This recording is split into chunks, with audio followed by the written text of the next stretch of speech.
An elderly man helped a woman with 2 children pay for her groceries days later, a strange call. The fluorescent lights of River Bend Grocery flickered against the falling snow outside, casting ghostly shadows on the nearly empty aisles. Henry Matthews stood motionless, his weathered hands gripping his cart as he watched a young mother at the register, her 2 small boys clinging to her coat. When she began returning items, milk, bread, children's medicine, his hand instinctively moved to his wallet. As he stepped forward, an old photograph slipped out, falling face up on the linoleum floor. Martha, his late wife, standing with a group of women. One of them looked painfully familiar. Before we start, share where you're watching from. If you're new or haven't subscribed, please click subscribe, it means the world to us. Thanks. River Bend nestled in the embrace of winter like a town frozen in time. Snow blanketed the narrow streets, muffling the usual sounds of life, while icy winds whistled through bare tree branches that reached toward a steel-gray sky. It was the kind of winter that seeped into bones and hearts alike, turning memories brittle as frost on window panes. Henry Matthews' house stood at the end of Cedar Lane, a 2-story Victorian that had weathered countless seasons. Once painted a cheerful yellow Martha's Choice, the color had faded to a softer shade that seemed to absorb the winter light, rather than reflect it. Wooden wind chimes, hand-carved by Martha years ago, hung silent and still on the front porch, their music locked away by the cold. The small church where Henry had preached for 30 years sat just beyond his backyard, its white steeple rising above snow-laden pine trees like a finger pointing heavenward. These days he could barely look at it without feeling the weight of his collar, though he hadn't worn one in 5 years. The building held too many memories: weddings he'd performed, funerals he'd conducted, and one particular service he couldn't bring himself to think about anymore. Inside Henry's house, time seemed suspended. Martha's touches remained everywhere, her reading glasses still perched on the side table, her favorite Afghan draped over the armchair, her garden journal open on the kitchen counter as if she'd just stepped out to check on her beloved roses. The house was immaculately clean but carried an air of preservation rather than life, like a museum dedicated to what once was. The garden, visible through frost-etched windows, had been Martha's pride and joy. Even in winter, its structure showed through the snow-raised beds now buried under white drifts, the skeleton of an arbor where summer roses once climbed, and stone pathways disappearing beneath crystalline blankets. A single red cardinal, Martha's favorite bird, occasionally appeared like a drop of blood against the white, as if keeping watch over the dormant earth. Most telling was the small greenhouse attached to the back of the house. Martha had used it year-round, growing herbs and starting seedlings even in the depths of winter. Now it stood half-empty, a few hardy plants struggling on despite neglect. Henry couldn't bring himself to either tend them properly or let them die. They existed in the same limbo as he did, neither truly living nor completely gone. The town itself had changed little in the decades Henry had lived there. River Bend was the kind of place where everyone knew everyone else's business, where reputations were built over generations and mistakes were never quite forgotten. The Main Street storefronts wore their age proudly. Anderson's Hardware, where Henry still bought Martha's favorite brand of gardening tools, May's Diner, where his coffee was poured without asking, and the small bookshop where Martha had worked part-time, its windows now displaying books she would have loved. But winter had transformed the familiar landscape into something almost otherworldly. The river that gave the town its name moved sluggishly between banks of ice, its surface reflecting the grey sky like polished steel. The park where Henry had once pushed his daughter on the swings lay silent, the playground equipment wrapped in snow like abandoned sculptures. Even the usually busy town square seemed hushed, the war memorial at its center wearing a cap of white, its bronze soldier standing eternal guard over memories both blessed and bitter. The church basement, where Martha had held her weekly women's support group, remained locked these days. Henry kept the key on his ring but hadn't opened that door since the funeral. Sometimes, late at night, he thought he could hear voices drifting up from below, whispered confidences, quiet sobs and Martha's gentle words of comfort. But that was impossible. The basement had been empty for years, its secrets sealed away with Martha's passing. In this frozen landscape, Henry's daily routine had become as predictable as the winter sunset. Each morning he would wake in the bed that felt too large, make coffee for two out of habit, pour one cup down the drain, and spend hours staring out at the garden where Martha's spirit seemed to linger in every bare branch and snow-covered bush. He attended services at the church but sat in the back pew, no longer the shepherd but a lost sheep, searching for answers in hymns that once brought comfort but now rang hollow in his ears. Yet something in the air had changed with the latest snowfall, as if the weather itself was holding its breath, waiting. The cardinal appeared more frequently at the feeder, its bright presence like a message Henry couldn't quite decode. And in the greenhouse a single rose had bloomed out of season, its petals as white as the snow outside, defying the winter's grip with unexpected life. The photograph of Sarah sat on Henry's nightstand, untouched but unmissable, a smiling 17-year-old in her debate team blazer, dark hair falling past her shoulders, Martha's eyes shining from a face that echoed his own. He hadn't changed the frame in 12 years, since that rainy October night when her car never made it home from the championship debate. The official report said black ice, but Henry knew better. He'd seen the strange marks on the guardrail, heard the witnesses speak of another vehicle, dark and expensive, speeding away from the scene. Before Sarah's death, Henry had been River Bend's rock, the pastor everyone turned to in times of crisis, the man whose faith could weather any storm. His sermons drew people from 3 counties over, not for their fire and brimstone, but for their quiet wisdom and unwavering hope. Martha had been his perfect complement, her practical compassion balancing his theological certainties. Together, they'd built more than a ministry, they'd created a sanctuary for the broken and lost. The crack in Henry's foundation began the night he had to bury his own daughter. Standing at the pulpit, collar feeling like a noose, he'd tried to offer the same comfort he'd given countless grieving families. But the words turned to ashes in his mouth. God's plan, divine purpose, better place, each phrase rang false, hollow against the sight of Sarah's closed casket. That Sunday, for the first time in 30 years, his sermon faltered. Martha had been his lifeline in the aftermath, though she carried her own grief. While Henry questioned everything he'd ever preached, she channeled her pain into action. The women's support group started small, just 3 or 4 gathered in their basement, sharing coffee and whispered stories of abuse and fear.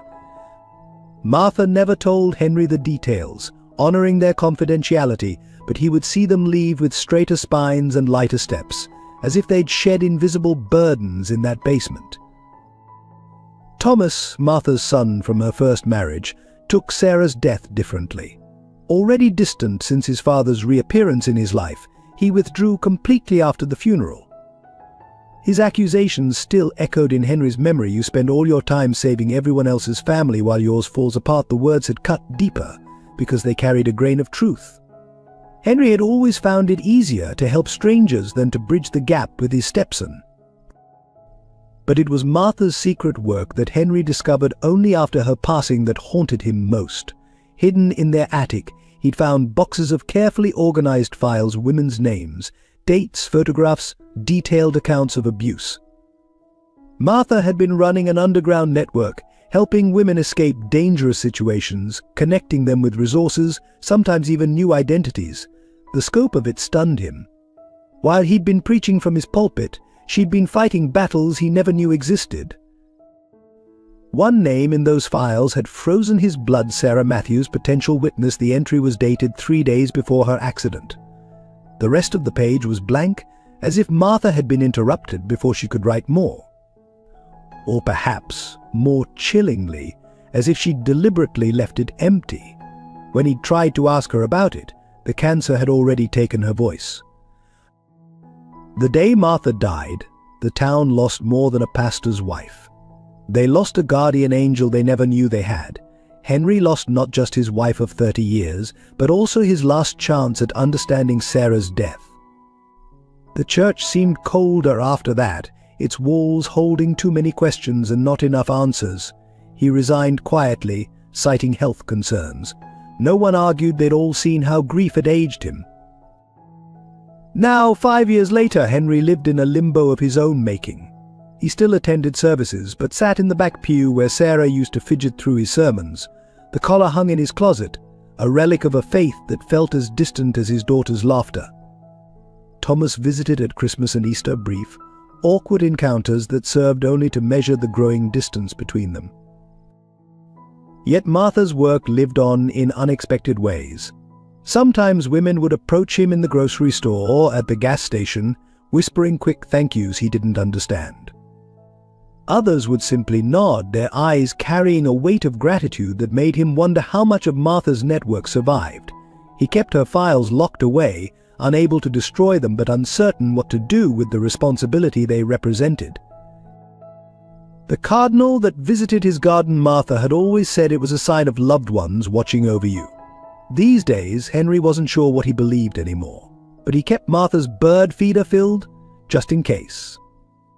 Sometimes, in the quiet of dawn, he could almost believe he saw Sarah's reflection in its bright wings. Emily Sullivan's world had shrunk to the size of her rearview mirror, constantly scanning for the gleam of David's black Mercedes. Even now, huddled in her threadbare coat at the grocery store checkout, the habit persisted. Her hands trembled slightly as she counted out crumpled bills, hyper-aware of the impatient sighs behind her. Ben, her 8-year-old, pressed against her leg while 5-year-old Liam whimpered softly in the cart, both children sensing her tension like weather vanes in a storm. This hadn't always been her life. Once she'd been Emily Kendrick, rising star at Morgan Associates law firm, with an office overlooking downtown and a promising future in corporate law. That was before David Grant swept into her life with his polished charm and philanthropic reputation.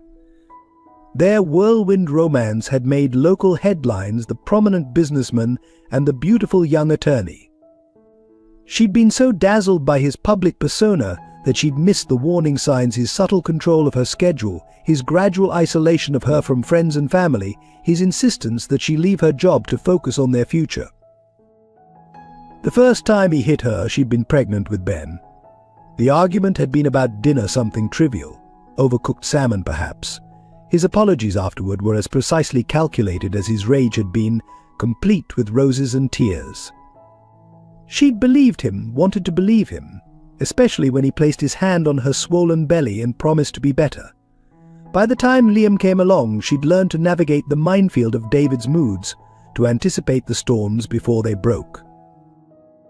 What haunted Emily most wasn't the abuse itself, but the memory of her sister Catherine. Katie had recognized David's type immediately. She'd been trying to leave an abusive relationship herself. "Be careful, Em," she'd warned over coffee, their last conversation.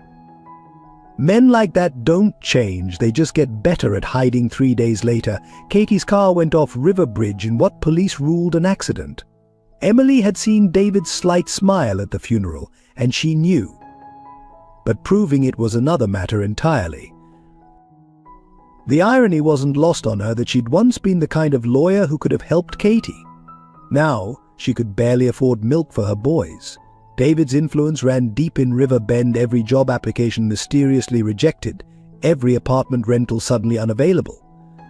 He'd frozen her out of their joint accounts, tied up their assets in endless legal proceedings, and systematically destroyed her professional reputation with whispered rumors of mental instability and drug use. Ben had his father's dark hair, but Katie's gentle eyes, a combination that sometimes made Emily's heart ache.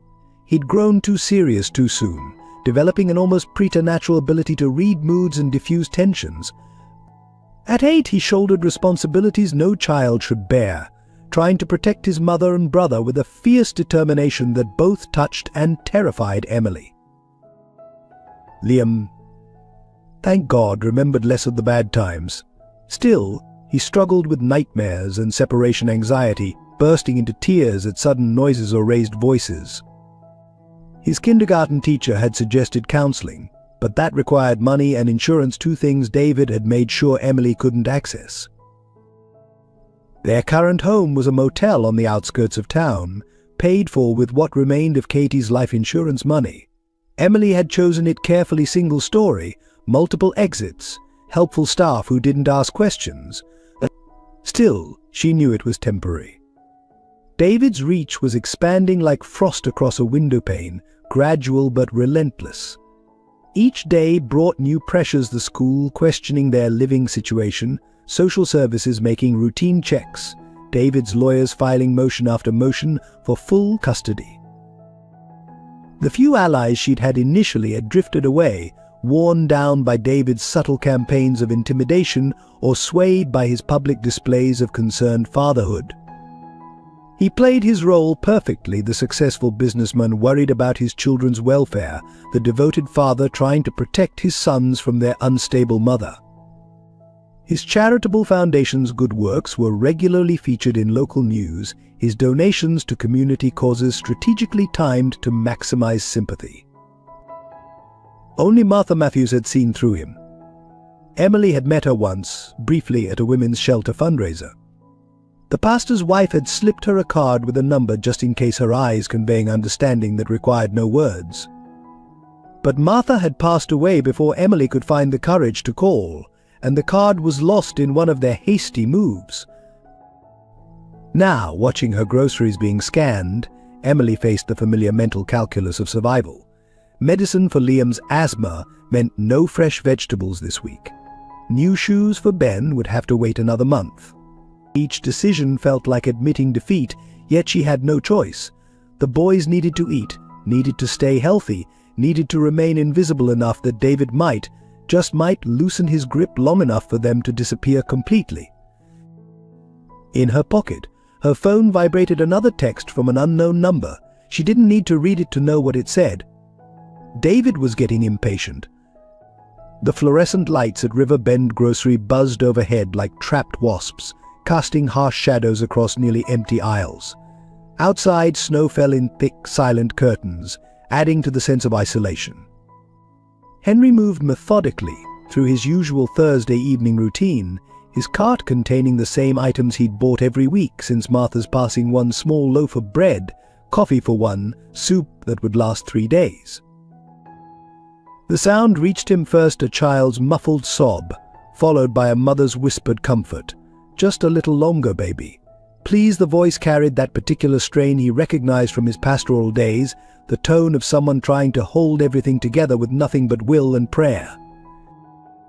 Henry paused at the end of the cereal aisle, gripping his cart handle as he observed the scene unfolding at the register. A young woman stood there, dark circles beneath her eyes visible even from a distance, 2 small boys clinging to her like survivors of a shipwreck. The older boy kept glancing toward the store's entrance, his small body tensed as if ready to run. The younger one sat in the cart, tears streaming down his face, though he cried with an eerie quietness that spoke of learned behavior. "That'll be $157.43, the teenage cashier announced, her voice carrying the bored indifference of youth. Henry watched as the woman's hands trembled slightly while she opened her worn wallet. Even from where he stood, he could see it was nearly empty. "I'll need to put some things back," she said softly, dignity warring with desperation in her voice. "The milk, maybe." And as she glanced at her sons, lowering her voice further, "The asthma medicine can wait another week." The older boy's grip on her coat tightened. "Mom, I don't need new shoes," he whispered. "Really?" Something in the boy's voice, that adult concern in a child's throat, struck Henry like a physical blow. He'd heard that tone before, in Sarah's voice the day after Martha's diagnosis, offering to postpone college to stay home. The memory moved his feet before his mind could catch up. "Evening," he said, approaching the register with deliberate casualness. The woman startled slightly, instinctively pulling her children closer. The older boy shifted, placing himself between his mother and this stranger, another learned behavior that made Henry's heart ache. "Please," the woman began, "we don't need." "Let me help," Henry interrupted gently, already reaching for his wallet. "Martha, my wife, she always said a little kindness goes further in winter." The woman's eyes darted between Henry and the entrance, calculation and fear warring on her face. The cashier watched with renewed interest, her gum-chewing paused mid-snap. Behind them, the automatic doors whooshed open, letting in a blast of cold air that made the younger boy whimper. "I can't," the woman said, though her voice wavered. "You don't even know us." Henry pulled out his worn leather wallet, the one Sarah had given him on his 50th birthday. As he opened it, a photograph slipped out, floating to the floor like a fallen leaf. The older boy, quick as thought, bent to retrieve it. "Here, mister," he started, then stopped, staring at the image with sudden intensity. Henry knew what he saw: Martha, standing on the church steps with her women's group, sunlight catching her silver hair. But it was another face in the photograph that had captured the boy's attention, a younger woman with familiar eyes, her arm linked with Martha's. The boy's mother leaned down to look, and Henry heard her sharp intake of breath. "Katie," she whispered, so softly he almost missed it. Time seemed to pause, the fluorescent lights humming in the silence. Outside, the snow continued to fall, erasing footprints and softening edges. Inside, something shifted in the space between strangers, like ice cracking in spring. "I'm Henry," he said into that silence. "Henry Matthews." "Emily," she responded automatically, still staring at the photograph. "Emily Sullivan. And these are my boys, Ben and Liam."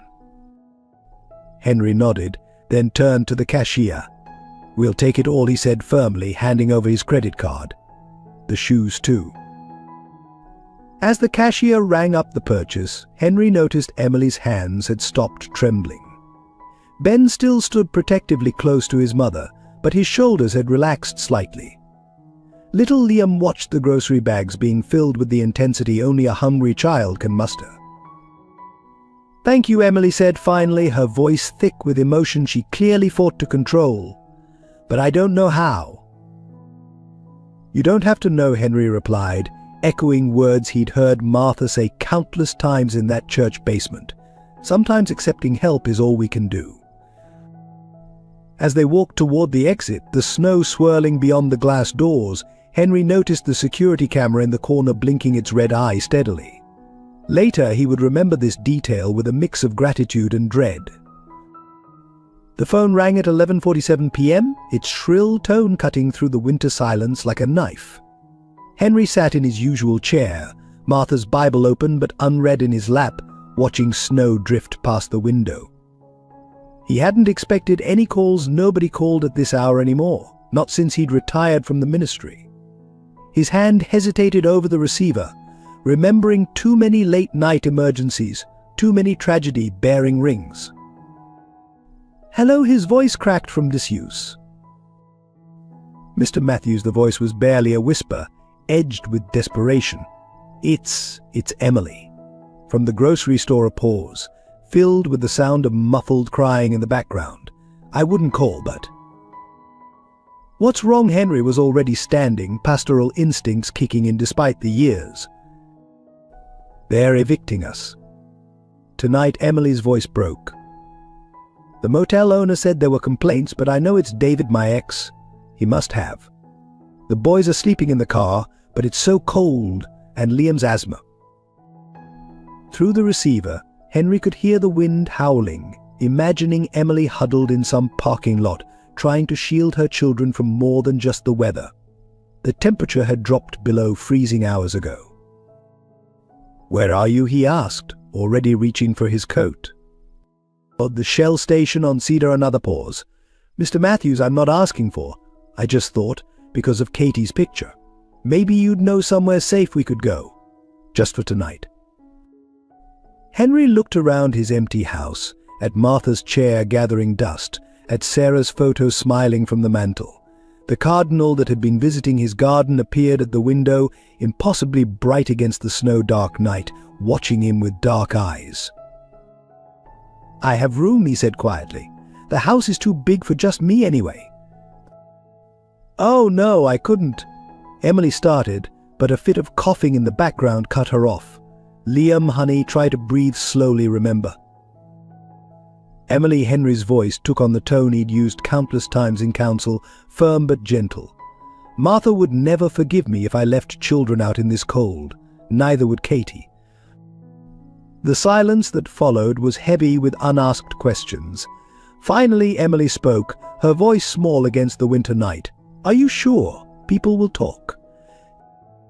"Let them," Henry replied, thinking of the whispers that had already followed him since Martha's death, the sidelong glances when he sat alone in church. "I'll put the porch light on. Drive carefully." 20 minutes later, headlights swept across Henry's front window. He watched from behind the curtain as an old Honda pulled into his driveway, its blue paint barely visible under layers of road salt and snow. Emily emerged first, scanning the street before opening the back door. Ben helped his brother out, both boys bundled in coats that had seen better days. They stood at the bottom of his porch steps, steam from their breath mixing with the falling snow, looking like figures from one of Martha's photographs, the ones she'd kept in those boxes in the attic, documenting lives interrupted. Henry opened the door before they could knock. "Come in," he said simply. "The heat's on." The boys entered first, wide-eyed and uncertain. Liam clutched a worn stuffed rabbit, while Ben carried a backpack that clearly contained everything they'd managed to grab. Emily followed, carrying 2 more bags and what looked like a bag of medication. "I don't know how to thank you," she began, but Henry waved it away. "The guest room's upstairs, first door on the left. There's a smaller room next to it for the boys. Bathrooms at the end of the hall." He kept his voice matter-of-fact, remembering how Martha used to handle these situations. "Kitchen's through there if anyone's hungry." As if on cue, Liam's stomach growled audibly. The boy ducked his head, embarrassed, but Henry just smiled. "Martha always kept hot chocolate for emergencies," he said, heading toward the kitchen. "Some emergencies just need chocolate more than others." Later, after the boys were settled in with full stomachs and warm blankets, Henry found Emily standing in the hallway, staring at the photograph wall. Her fingers traced the edge of a frame containing a picture of Martha's women's group. "Katie never told me," she said softly, "about Martha, about what she did. If I'd known." "Martha helped a lot of people quietly," Henry replied. "It was her way." Emily turned to him, her face pale in the dim light. "David will look for us. He has connections. Once he finds out where we are." "Then we'll deal with it," Henry said firmly, surprising himself with his own certainty. "For tonight, just rest. You're safe here." Outside, the cardinal appeared again, perching on the snow-covered bird feeder despite the late hour. Emily gasped softly at the sight. "Katie loved cardinals," she whispered. Henry nodded.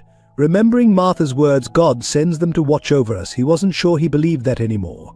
But tonight, watching the bright bird against the winter dark, he wanted to. Dawn crept over River Bend like a hesitant visitor, painting the snow-covered landscape in shades of pearl and rose. Henry had been awake for hours, sitting in Martha's chair, listening to the unfamiliar sounds of life stirring above him. Small footsteps, whispered voices, the gentle creak of old floorboards adjusting to new weight. The boy appeared, first Ben moving down the stairs with the careful quietness of someone used to making himself invisible. He froze when he saw Henry, his small hand gripping the banister. "Good morning," Henry said softly, staying in his chair to appear less threatening. "Did you sleep okay?" Ben nodded, his eyes darting around the room, taking in the family photos, the well-worn Bible on the side table, the empty coffee cup that still sat at Martha's place. Is it really okay that we're here?" Before Henry could answer, a thunderous crash from upstairs shattered the morning quiet. Ben's body tensed like a bowstring, but Henry was already moving, taking the stairs 2 at a time, despite his aging knees. He found Liam in the hallway bathroom, surrounded by fallen toiletries, tears streaming down his face. I'm sorry, the boy hiccuped, trying to gather the scattered items with shaking hands. Please don't be mad, I didn't mean to. Liam Emily appeared in the doorway, still in yesterday's clothes, her face tight with worry. Are you hurt? Henry knelt carefully beside the crying child, mindful of the space between them. No harm done, he said gently, picking up a plastic bottle of shampoo. Martha was always knocking these over too, said the shelf was too high. Liam blinked at him through tears, his grip on a fallen toothbrush loosening slightly. Really? Really, Henry smiled, beginning to gather the items. In fact, I think we have a lower shelf in the hall closet. Ben, would you like to help me move it in here? The older boy had appeared silently behind his mother, and now he stepped forward, uncertainty warring with the desire to help. I can do that. As they worked, Emily tried to apologize again, but Henry shook his head. This house has been too quiet for too long. A little noise. It's good. The morning evolved into a careful dance of strangers learning to share space. Emily insisted on making breakfast, though her hands shook slightly as she searched for pans in unfamiliar cabinets. The boys sat at the kitchen table, Liam's legs swinging nervously, while Ben maintained his protective vigilance. Henry watched them from his usual chair, noting how Emily kept glancing out the windows, how Ben positioned himself to see both the front door and the back, how Liam startled at every unexpected sound. They carried their fear like well-worn clothing, comfortable in its familiarity. The doorbell rang just as Emily was serving scrambled eggs. The effect was immediate and heartbreaking. Liam dropped his fork with a clatter, diving under the table. Ben moved to stand between the door and his family, while Emily's face drained of color. It's probably just Thomas, Henry said calmly, though his own heart had jumped. My stepson. He comes by on Saturdays sometimes. Sure enough, Thomas's voice called through the door. Henry? Your car's still here. Are you okay? Henry opened the door to find Thomas standing there, snow-dusting his dark hair, his face creased with concern. That concern turned to confusion as he took in the scene behind Henry, the half-eaten breakfast, the small boy peering out from under the table, Emily standing frozen by the stove. What's going on? Thomas demanded, stepping inside. Who are these people? Emily and her boys needed a place to stay, Henry replied simply. It was cold last night. Thomas's face darkened. So you just took in strangers? After everything that happened with Sarah, have you lost your mind? Thomas Henry started, but his stepson cut him off. No, you don't get to Thomas me. Not about this. Bad enough you couldn't protect Sarah, now you're putting yourself at risk again, and what would Mom say? Your mother, Henry's voice was quiet but firm, would have done exactly the same thing. The silence that followed was broken only by Liam's muffled whimper from under the table.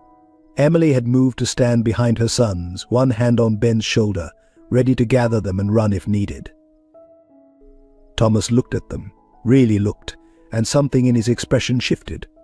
Maybe he saw what Henry had seen, the fear, the exhaustion, the desperate need for sanctuary. Or maybe he just saw children who reminded him of another winter morning, long ago, when he and his mother had shown up on Henry's doorstep, seeking their own refuge. I'll make more coffee, he said finally, shrugging off his coat.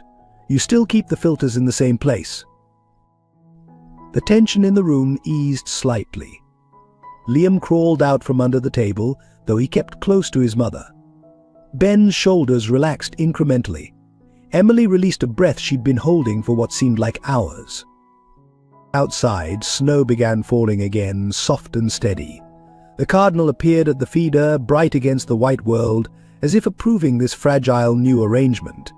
Inside, the house seemed to exhale, its rooms filling with the subtle warmth of life returning after a long winter. But even as Thomas moved around the kitchen with familiar ease, even as the boys began to cautiously explore their new surroundings, Henry couldn't shake the feeling that this morning was just the calm before a gathering storm. Martha's last diary entry, hidden upstairs in his dresser drawer, weighed on his mind. Sometimes saving one person means facing the devil himself.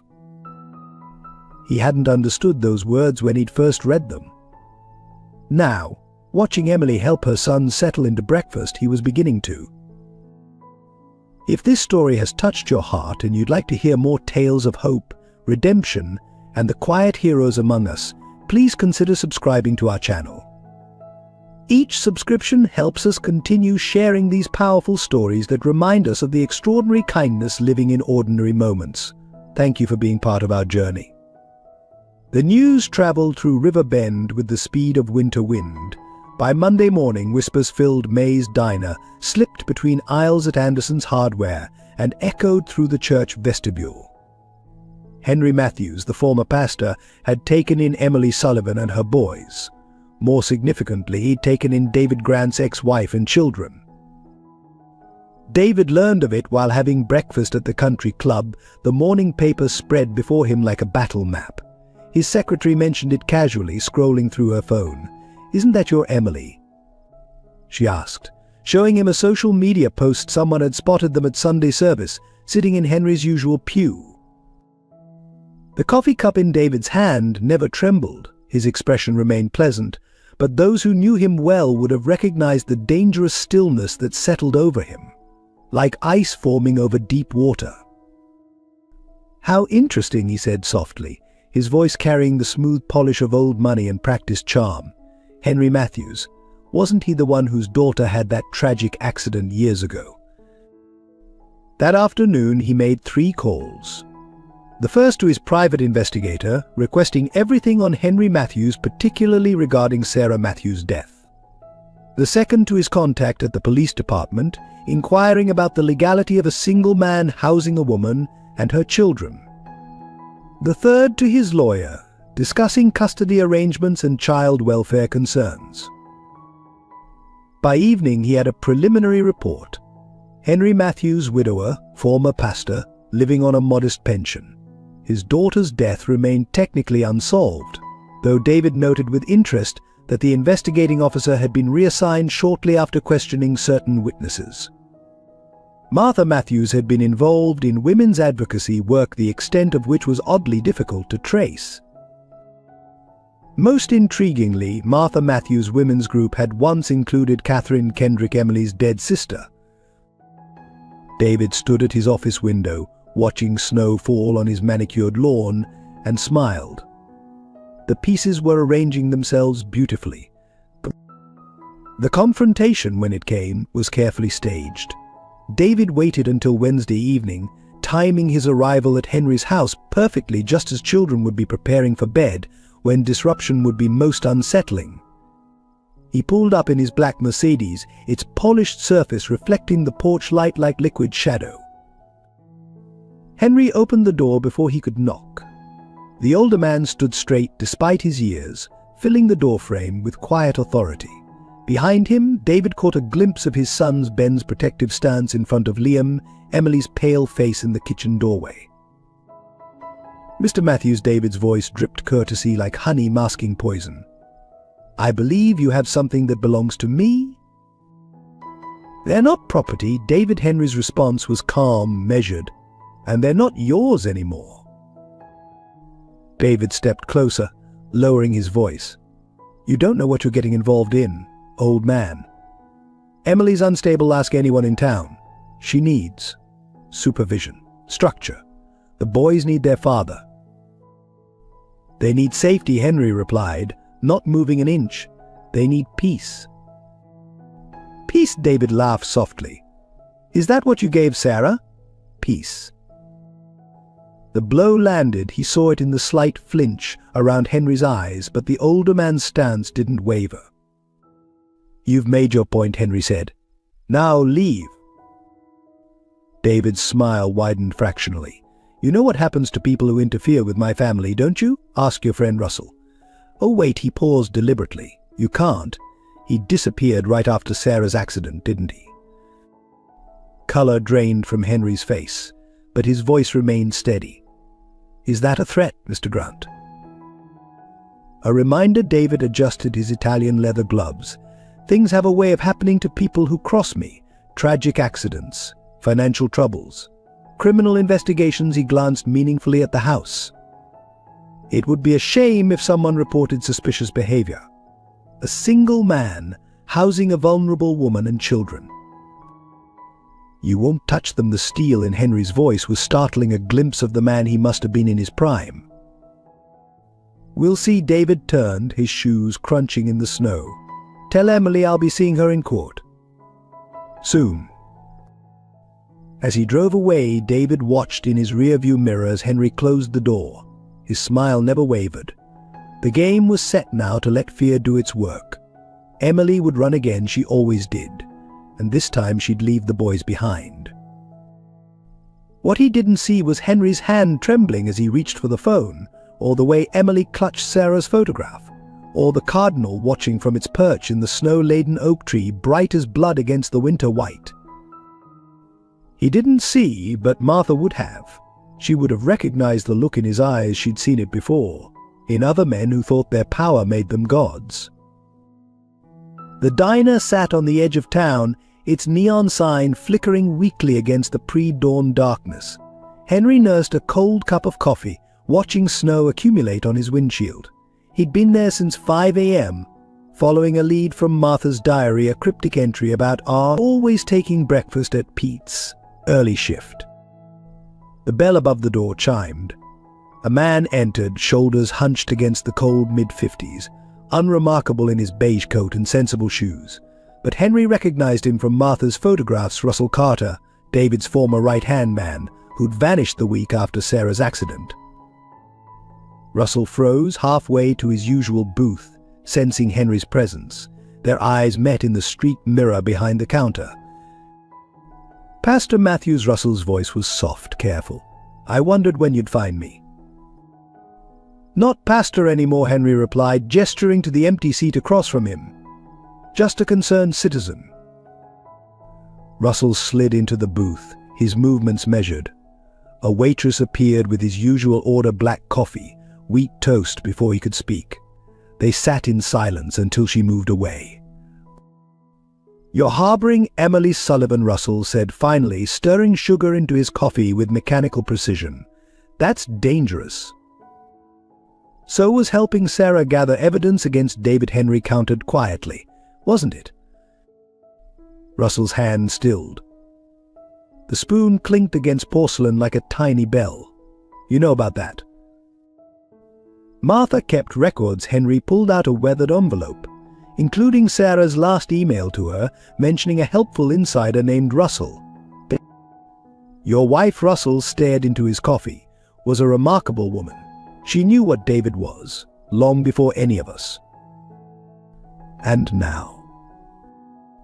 Now, Russell laughed humorlessly. Now I work at a car dealership 3 towns over, live in a studio apartment, and try to forget I ever knew David Grant. You should do the same. He killed my daughter. You can't prove that. Russell's voice dropped to a whisper. Nobody can. That's how he works. Clean. Careful. The accident that isn't an accident. The witness who disappears. The evidence that vanishes. Henry leaned forward. But you know, you were there. I arranged it. The words fell between them like stones. Not Sarah God, no, I didn't know about her until it was too late. But others. The accidents, the disappearances. I was good at making problems go away. Outside, snow continued to fall. The diner's lights cast their reflection in the window like ghosts at a funeral. Help us, Henry said simply. Russell's laugh turned bitter. Like I helped your daughter? She came to me, you know, sweet kid. Said she had proof of David's dealings, needed someone on the inside to verify. I thought he swallowed hard. I thought I could play both sides, keep her safe and keep my position. I was wrong. It's not too late to make it right. You don't understand. David owns this town. The police chief's brother-in-law works for him. The judge who'll hear Emily's case golfs with him. Half the town council owes him favors. Then give us something they can't ignore. Henry pushed Martha's envelope across the table. Help us finish what Sarah started. Russell stared at the envelope for a long moment. There's a safe, he said finally, in David's home office. Everything's there, records, photos, recordings. All the evidence Sarah found, plus 10 years more. But getting to it. You still have access. Emergency key. For business purposes, Russell's mouth twisted. David likes having insurance against his insurance. They sat in silence as the diner began to fill with early morning regulars. Russell broke his toast into tiny pieces, methodically, like he was dismantling evidence. But I'll help, he said finally, but not for you. For Sarah. He paused, composing himself. She reminded me of my daughter. Would have been about the same age. Henry nodded, understanding flowing between them. When? Not yet. David's watching you too closely. Let him think he's winning. When his guard drops, Russell stood, leaving his toast untouched. I'll be in touch. He was halfway to the door when he turned back. Pastor, one more thing.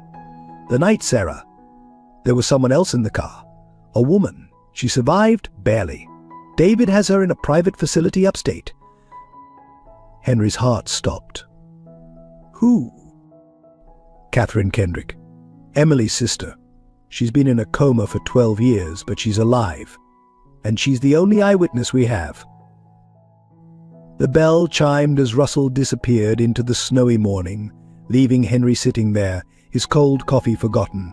Martha's words echoing in his mind. Sometimes the dead speak loudest through the living. But it wasn't Martha's voice he heard now. It was Sarah's from her last voicemail. Dad, I found something. Something big. If anything happens to me, look for Katie. She knows. Outside, the Cardinal landed on his snow-covered car, its red feathers bright as fresh blood against the white. Warning or promise, Henry couldn't tell. But for the first time in 12 years, he felt truly awake. The winter storm intensified through the afternoon, forcing Emily and the boys to stay indoors. Henry found them in Martha's greenhouse, where Emily was explaining to Liam why some plants still bloomed despite the snow. Ben stood by the old potting bench, running his fingers over the dried herbs hanging from the rafters. Your wife kept such detailed notes, Emily said, holding up Martha's gardening journal. Each plant, when it was planted, what it was used for. Henry nodded, noticing how the greenhouse's warmth had brought color back to Emily's cheeks. Martha believed every plant had a purpose, some for healing, some for... He stopped abruptly, remembering the hidden section of the garden, the plants Martha had grown specifically for women who needed to disappear. Ben had wandered to the back wall, where Martha's old tool chest stood. What's this? He asked, pulling at a drawer that seemed stuck. Careful, Henry started, but the drawer had already sprung open with a crack. Papers spilled out, not garden notes, but something else. Photographs, letters, documents. Emily picked up the nearest photo and gasped. It showed Katie younger, smiling, standing in this very greenhouse. Next to her was Martha, both of them surrounded by small potted herbs labeled in Martha's careful handwriting valerian for sleep, St. John's wort for healing, chamomile for courage. I don't understand, Emily whispered, her hands trembling. Katie never told me she knew your wife. Henry took the photo, memories flooding back. Martha ran a different kind of garden for women who needed to disappear. Katie came to her about 3 weeks before the accident. Ben had found something else, a thick manila envelope marked SM. Evidence inside were photographs David's office building at night, men in suits exchanging briefcases, accounting ledgers showing impossible numbers. And tucked behind them all, a handwritten note in Sarah's familiar script. Mum Kay showed me everything. It's worse than we thought. Dee isn't just hurting women, he's using the foundation to launder money. Going to meet Art tonight for final proof. If anything happens, the real records are in his office safe. Love you, Essa. The date was the night Sarah died. But Emily sat heavily on Martha's old garden stool, another photograph clutched in her hand. This one showed Katie in what looked like a hospital room, tubes and monitors surrounding her. The date stamp was from last month. She's alive, Emily's voice cracked. All this time, David said. He told everyone. Russell told me this morning, Henry said quietly. She's in a facility upstate. In a coma, but alive. The only witness to Sarah's accident. Not accident, Ben's voice was small but certain. He held up another photo, this one showing a damaged guardrail, tire tracks in mud, and something else, a familiar black Mercedes in the background. The greenhouse fell silent except for the soft patter of snow on glass. Liam had curled up in Martha's old chair, clutching his rabbit, sensing the weight of what they'd discovered. Martha knew, Henry said finally. She was gathering evidence, building a case. But then the cancer, he trailed off, remembering those final months, how Martha had tried to tell him something, but the pain medication had made her words confused. That's why she helped women escape, Emily realized. She wasn't just hiding them from abusive husbands. She was protecting them from David. And now he's after you, Henry said softly. Emily stood, maternal instinct overtaking fear. We have to leave. If he finds out we know about Katie. No, Ben's voice was surprisingly firm. Mom, we can't run anymore. We have to help Aunt Katie. Henry looked at the boy, really looked at him, and saw Sarah's determination in his stance. Ben's right. Running won't stop David. But maybe he gathered the scattered evidence, mind working. Maybe we can finish what Martha and Sarah started. How, Emily asked. He owns everyone in town. Not everyone. Henry picked up Martha's journal, turning to the back where she kept her contact list. Some of these women Martha helped. They've become powerful themselves. Judges, journalists, FBI agents. We just need to reach them. A sudden gust rattled the greenhouse windows, making them all jump. But there, perched on the snowy sill, was the cardinal watching them with bright, knowing eyes. Mom Liam spoke for the first time, pointing at the bird. Aunt Katie loved cardinals. She said they were angels watching over us. Emily gathered her sons close, tears falling freely now. Then maybe it's time we let them help us fight back. Henry stood in Martha's greenhouse, surrounded by her plants, her evidence, her legacy of protection and justice. Outside, the storm raged, but in here, something was growing, something stronger than fear, more powerful than David's money and influence. Hope, Henry realized. Martha had planted hope here, and even in the depths of winter, it was finally blooming.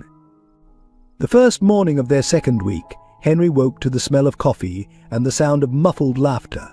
Following the unfamiliar noises downstairs, he found Emily teaching the boys how to make French toast using Martha's old cast iron skillet. Liam stood on a kitchen chair, carefully sprinkling cinnamon, while Ben whisked eggs with solemn concentration. Grandpa Henry Liam spotted him first, nearly toppling from his perch in excitement. We're making breakfast. The word grandpa hung in the air for a moment. Emily froze, spatula mid-flip, clearly unsure how Henry would react.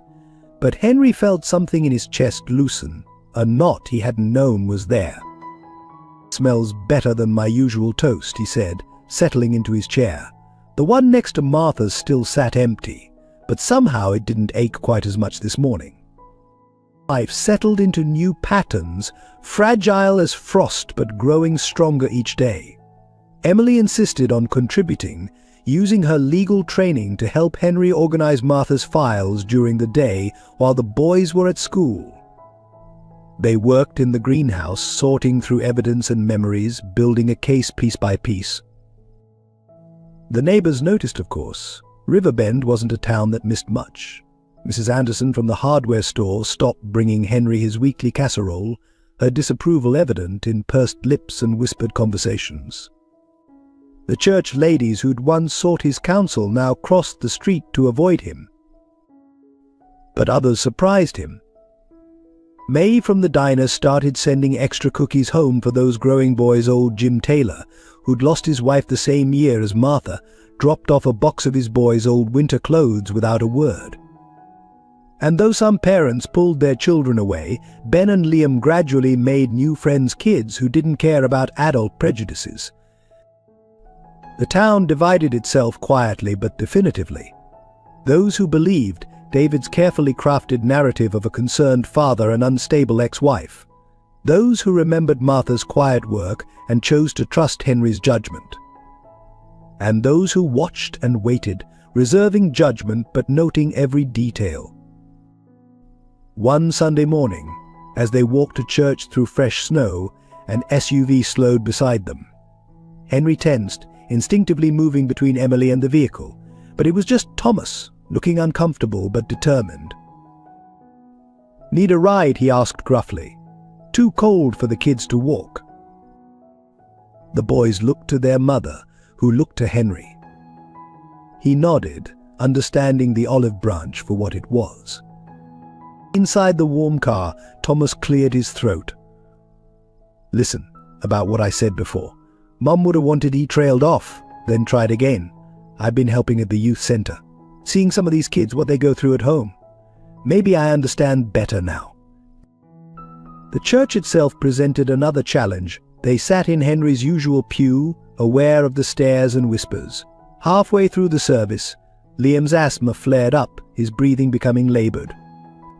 As Emily searched frantically through her bag for his inhaler, several people turned to glare at the disruption. But then something unexpected happened. Mrs. Chen, whose daughter Martha had once helped leave an abusive marriage, quietly passed forward her own son's spare inhaler. The elderly Mr. Peterson, who'd lost his grandson to domestic violence, moved to block the disapproving stares.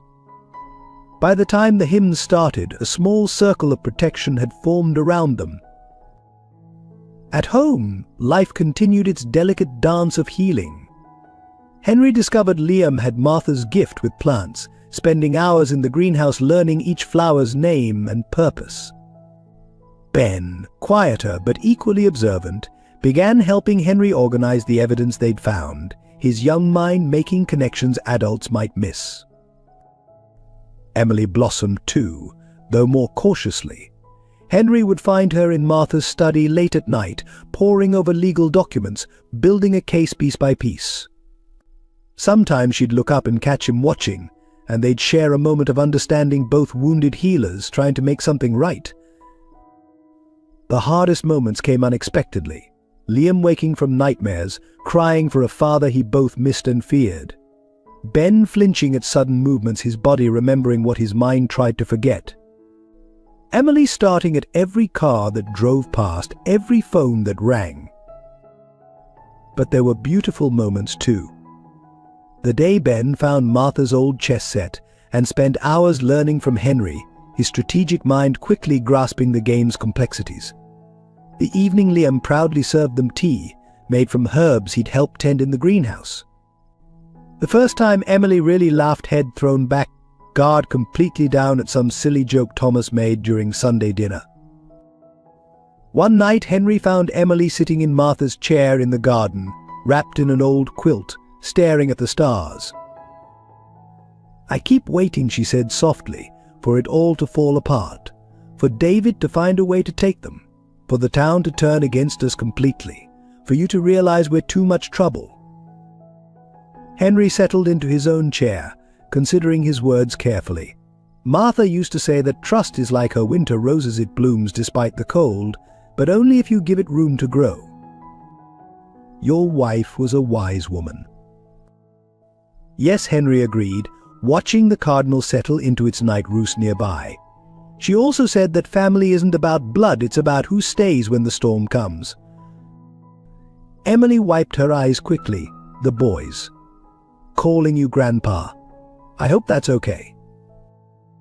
"More than okay," Henry said quietly. This house has been waiting for children's voices again. They sat in comfortable silence, watching their breath mist in the cold air.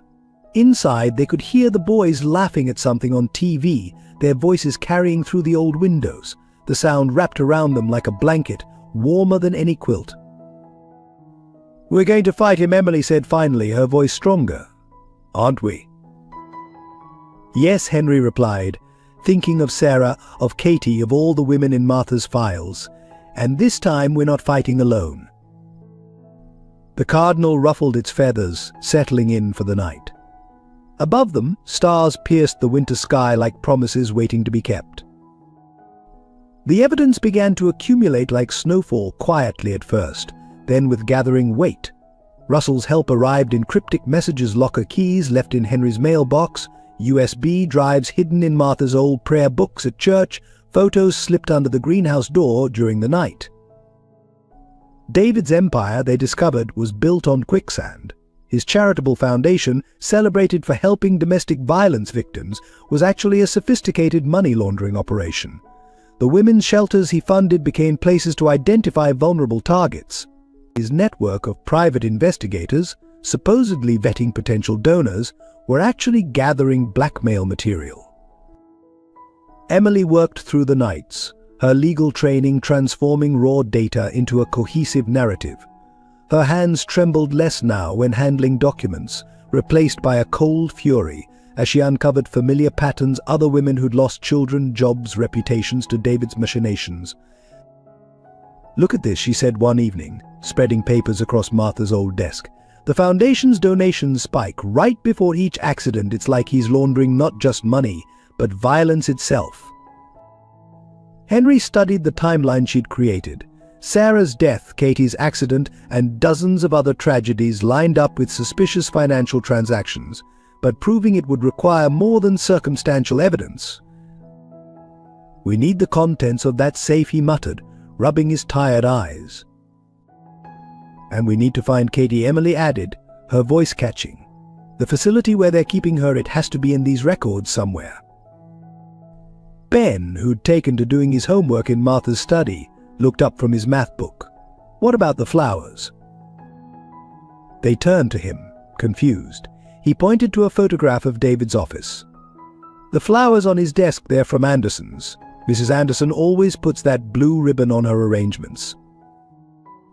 It was such a small detail, but it broke something loose in Henry's memory.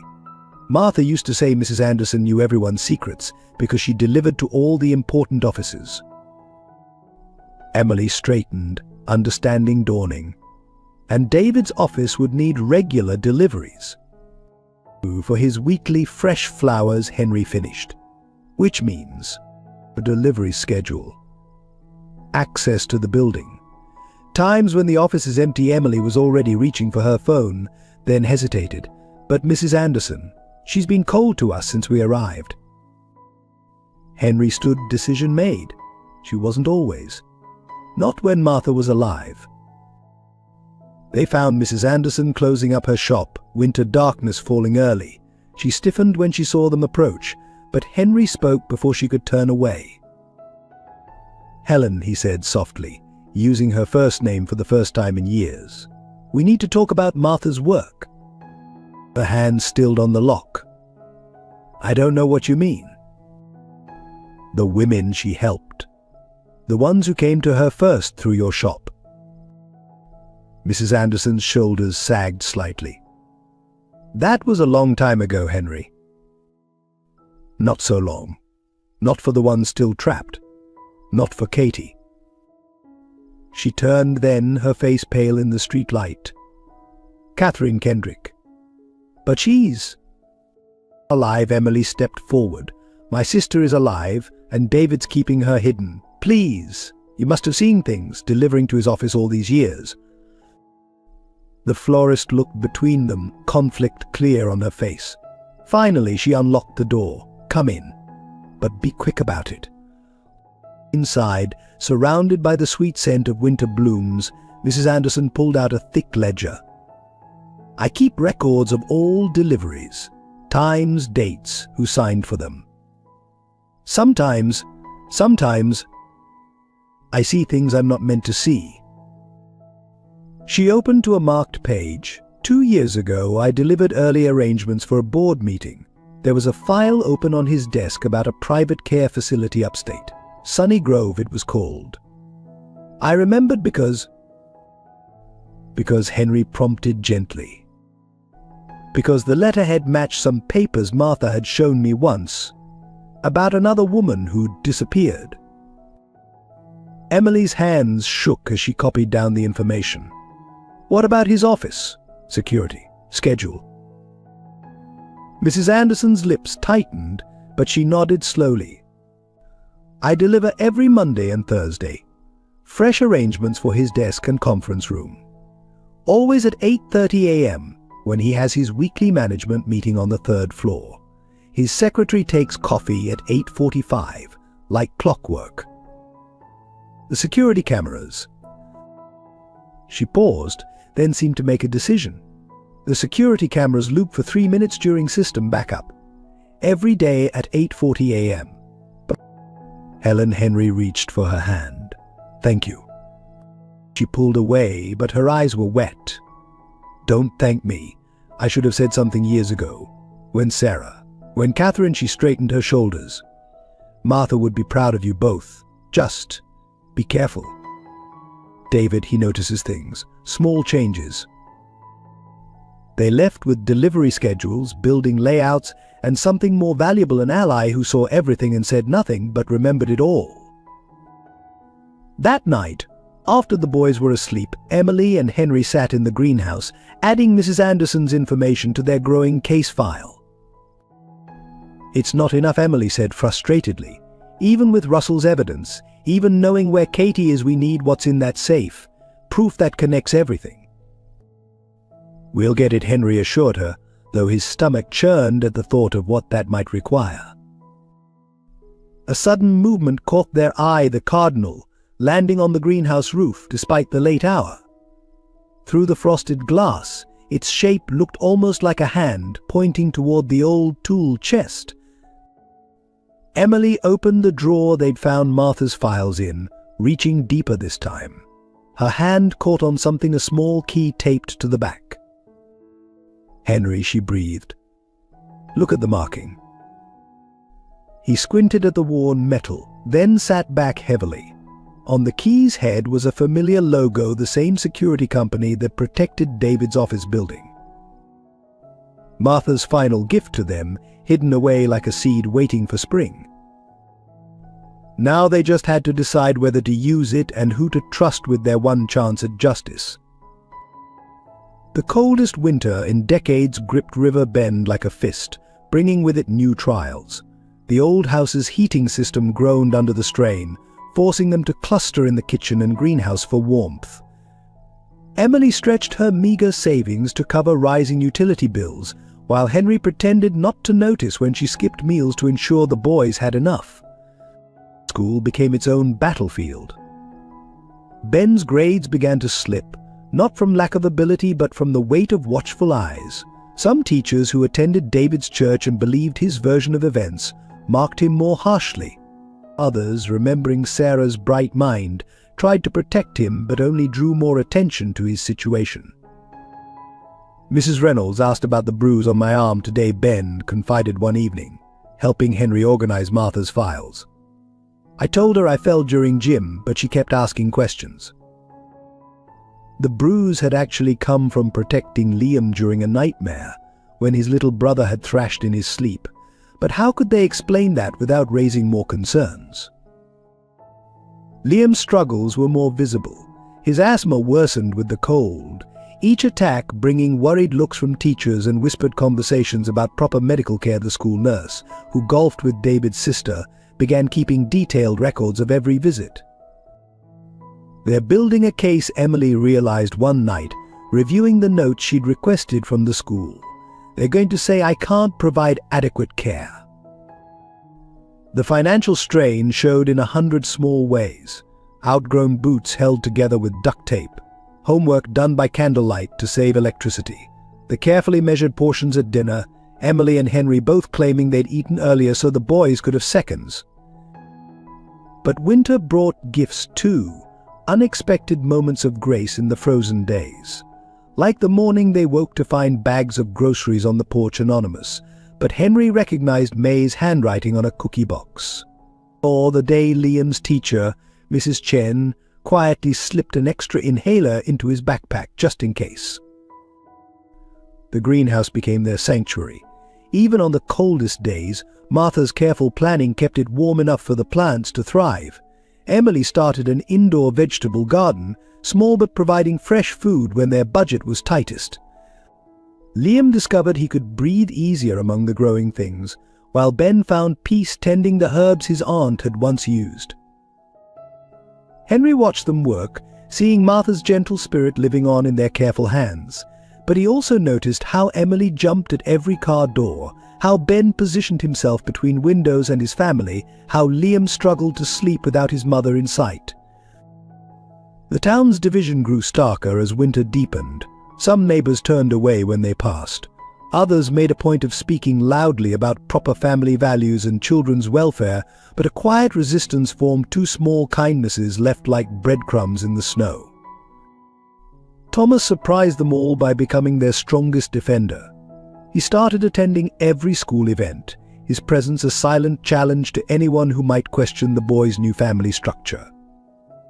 When the church council suggested Emily's family might be more comfortable. At another congregation, Thomas stood up and quoted scripture about caring for widows and orphans until they backed down. Mom would have done the same, he told Henry gruffly. Took me too long to remember that. But the hardest challenges came at night when defenses were lowest and fears crept in like frost. Henry would find Emily in Martha's study at 3 a.m., surrounded by legal papers, dark circles under her eyes. Or hear Ben comforting Liam after another nightmare about their father. One particularly brutal night, with the wind howling like lost souls, they all ended up in the kitchen. Henry made hot chocolate the way Martha used to, with real milk and a pinch of cinnamon. Liam curled in Emily's lap, while Ben pressed against her side, both boys finally relaxing as Henry told stories about Sarah's childhood adventures. Did she win? Liam asked sleepily, after a tale about Sarah's first debate competition, even though everyone thought she couldn't. She did. Henry smiled, catching Emily's eye, because she knew the truth was stronger than fear. Later, after the boys were asleep, Emily helped Henry clean up.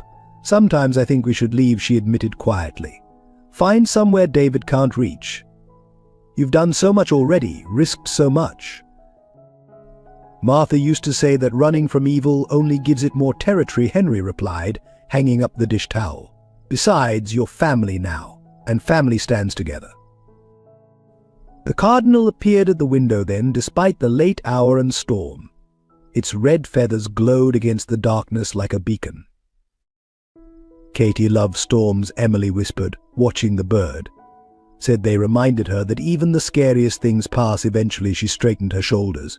We're going to find her, aren't we? No matter what it costs.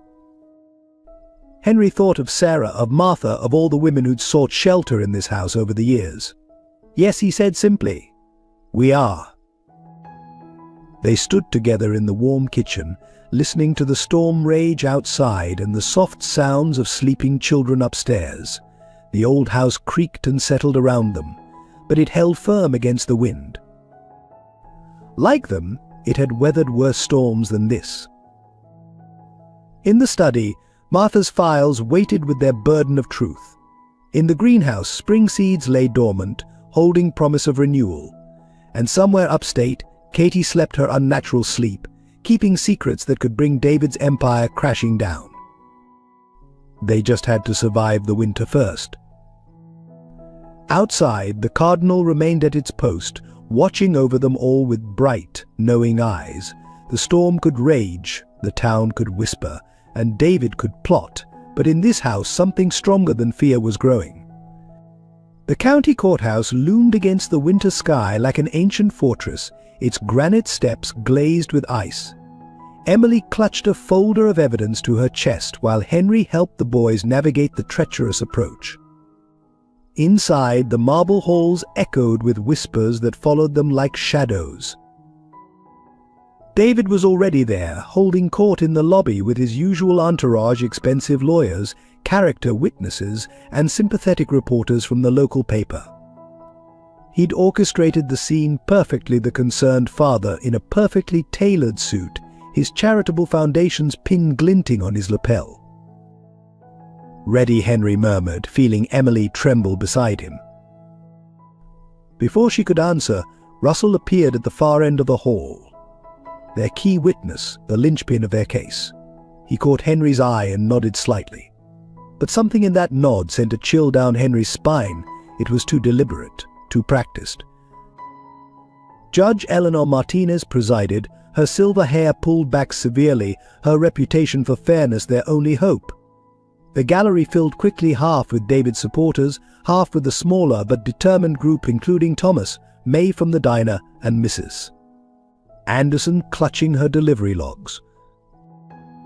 "Your Honor," David's lawyer began, his voice dripping concern, "we're here today because of serious concerns about the welfare of 2 minor children.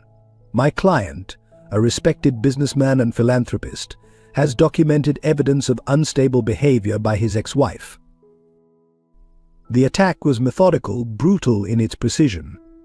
School records showing the boy's recent struggles, medical reports about Liam's asthma attacks, financial statements highlighting Emily's poverty, and most damaging photos of her living in Henry's house, carefully angled to suggest impropriety."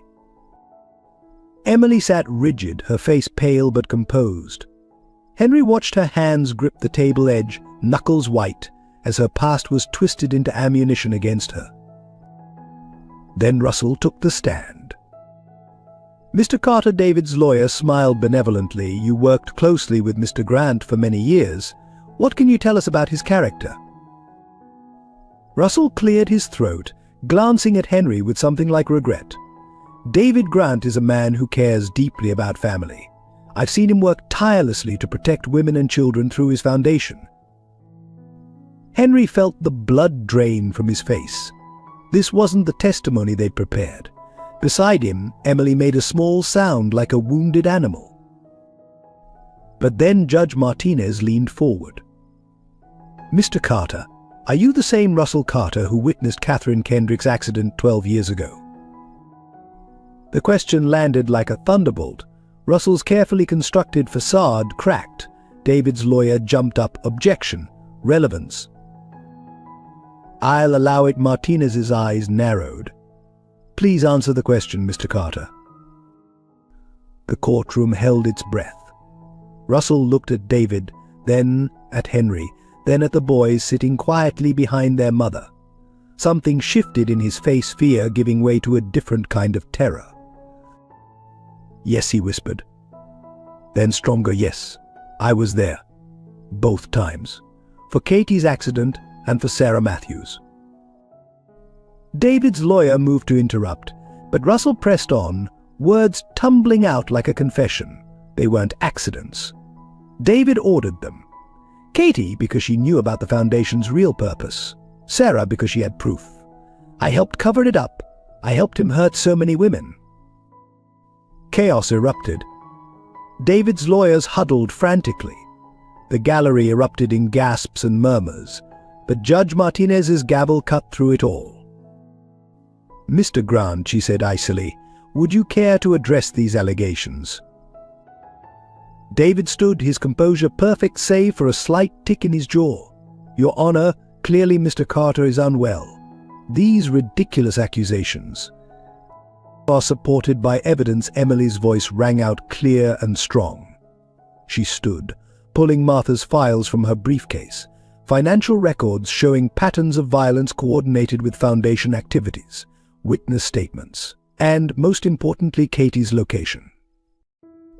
David's mask slipped for just a moment, but it was enough. Judge Martinez saw it too. "Your Honor," Emily continued, her lawyer's training taking over, "I move to enter into evidence documentation proving that Catherine Kendrick is alive, being kept in a private facility under Mr. Grant's control, and has been for 12 years. The courtroom exploded again. But through the chaos, through David's controlled denials and his lawyer's objections, one small voice cut through it all. He hurt my mum. Everyone turned.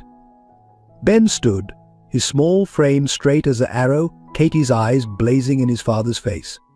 I saw him. When he thought we were sleeping, he hurt her and said it was her fault, just like he hurt Aunt Katie and Sarah, and he'll keep hurting people unless somebody stops him. Liam reached for his brother's hand. Together they faced their father without flinching. Judge Martinez studied them for a long moment, then turned to David. Mr. Grant, given these serious allegations, I'm ordering an immediate investigation into the Sunny Grove facility. Furthermore, she never finished. David, his perfect control finally cracking, surged forward. You can't. Those records are private. You have no right. Dad Ben's voice was quiet but carried to every corner. Mom always said the truth comes out in the end, like water under ice in spring. David stared at his son as if seeing him for the first time.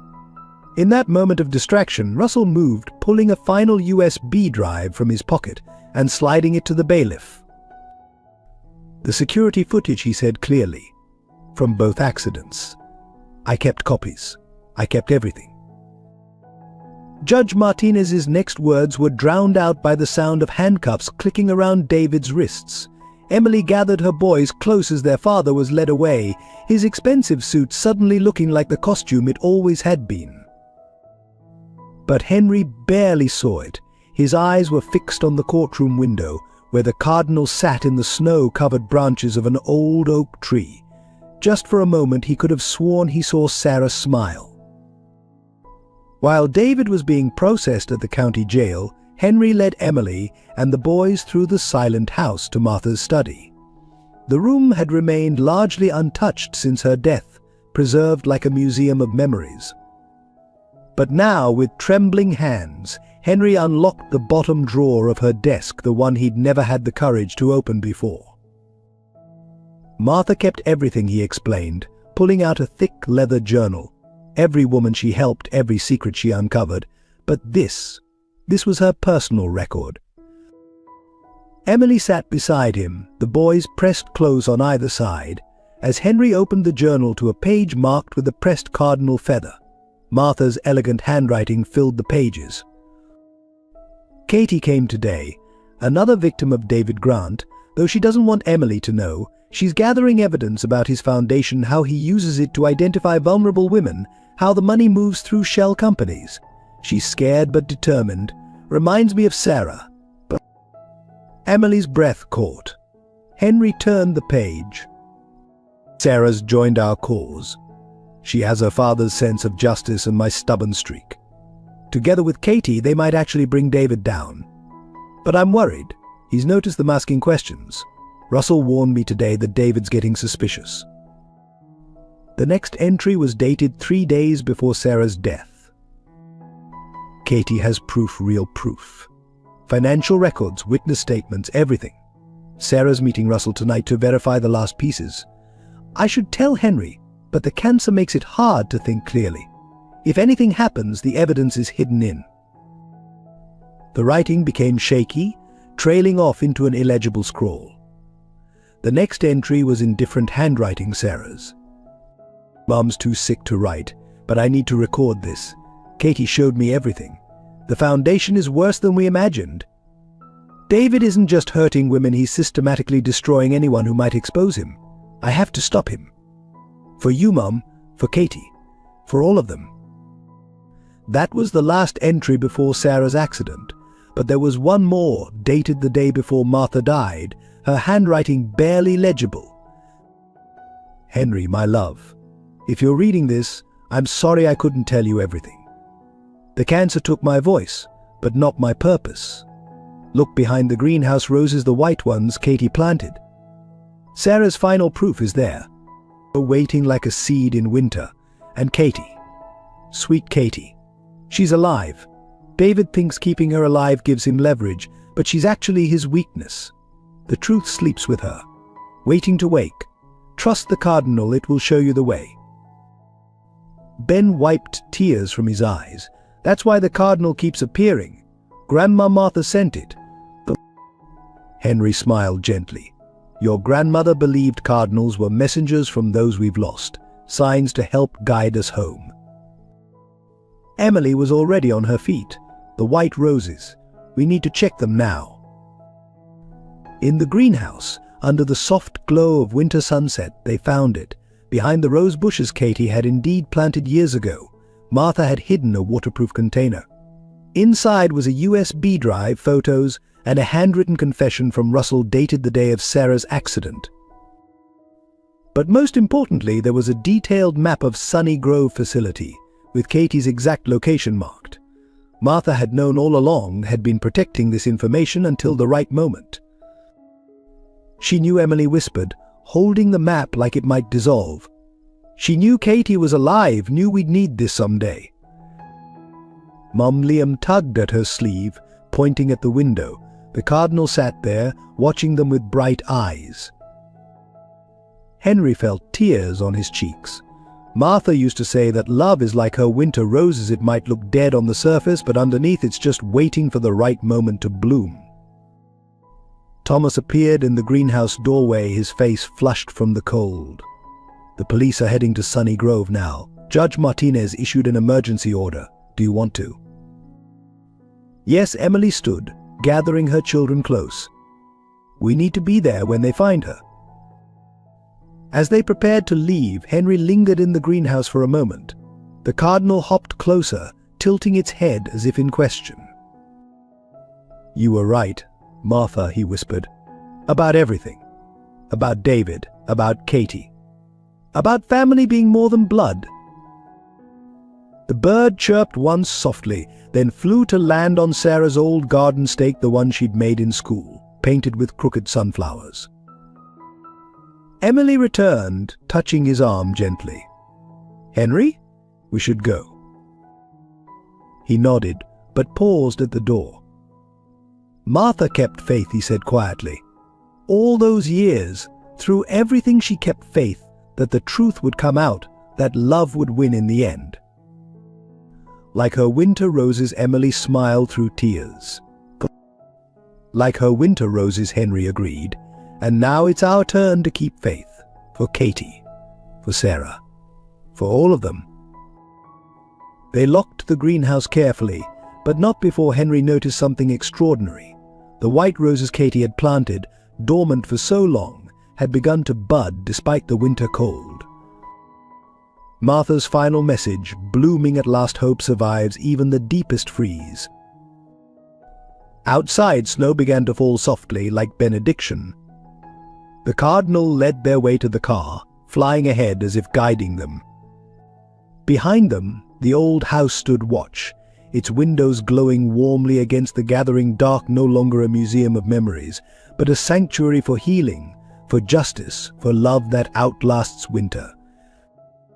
"Ready?" Henry asked, looking at his unlikely family, Emily, the boys, Thomas, all bound together by Martha's quiet legacy of protection and truth. "Ready," they answered together, as the cardinal soared ahead into the winter twilight, leading them to Katie, to justice, to whatever waited at Sunny Grove. Martha's last roses bloomed behind them, white as truth against the darkness, promising spring, even in winter's heart. The old church basement smelled of coffee and tension. Every folding chair was filled, David's supporters on one side, Emily's on the other, with a wary no man's land between them. The emergency congregation meeting had been called to address the situation after David's arrest, but everyone knew it was really about choosing sides. Pastor Roberts, David's hand-picked successor after Henry's retirement, stood at the podium looking uncomfortable. "We're here to discuss our response as a church community to recent allegations." "Allegations?" Thomas stood abruptly. "My father is in jail. Katie Kendrick has been found alive. These aren't allegations anymore." A murmur rippled through the crowd.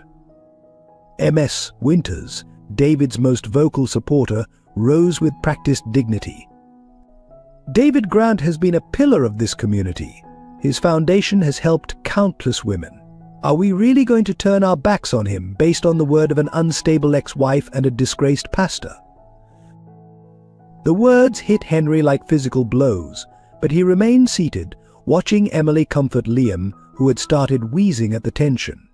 Ben sat straight-backed beside them, his young face set in lines too old for his years. Martha trusted Emily. Mrs. Anderson's quiet voice carried from the back, and Martha never trusted wrong. Martha's dead, someone countered, and her husband's harboring a woman of questionable character. Stop it, the shout came from an unexpected source. Rose Chen, usually so soft-spoken, stood trembling. I never told anyone. But 15 years ago, Martha saved my life. When my first husband, she swallowed hard. David's foundation offered to help me too. But Martha saw through him, got me out before I could become another accident. The silence that followed was deafening. Then another woman stood, then another. Like winter ice breaking, stories began to flow, tales of Martha's quiet intervention, of David's hidden threats, of a pattern spanning decades. He promised to fund our women's shelter, the current director admitted, but there were conditions. We had to report when certain women checked in, share their information. The foundation's legal team offered to help with my divorce, another woman added, then used everything I told them against me. Pastor Roberts tried to regain control. These are serious accusations. No, Henry finally rose, his voice carrying the weight of 30 years at that pulpit. These are confessions, and it's time this church heard them. He moved to the front, feeling Martha's presence with every step. This church was meant to be a sanctuary. But we let evil take root here because it wore a suit and wrote big checks. We chose comfort over courage. I chose it too after Sarah died. After Martha. He paused, gathering strength, but Martha never stopped fighting. Even when cancer took her voice, she kept protecting, kept witnessing, kept believing that truth would eventually win. Emily stood then, drawing the boys close. I used to pray for God to change David.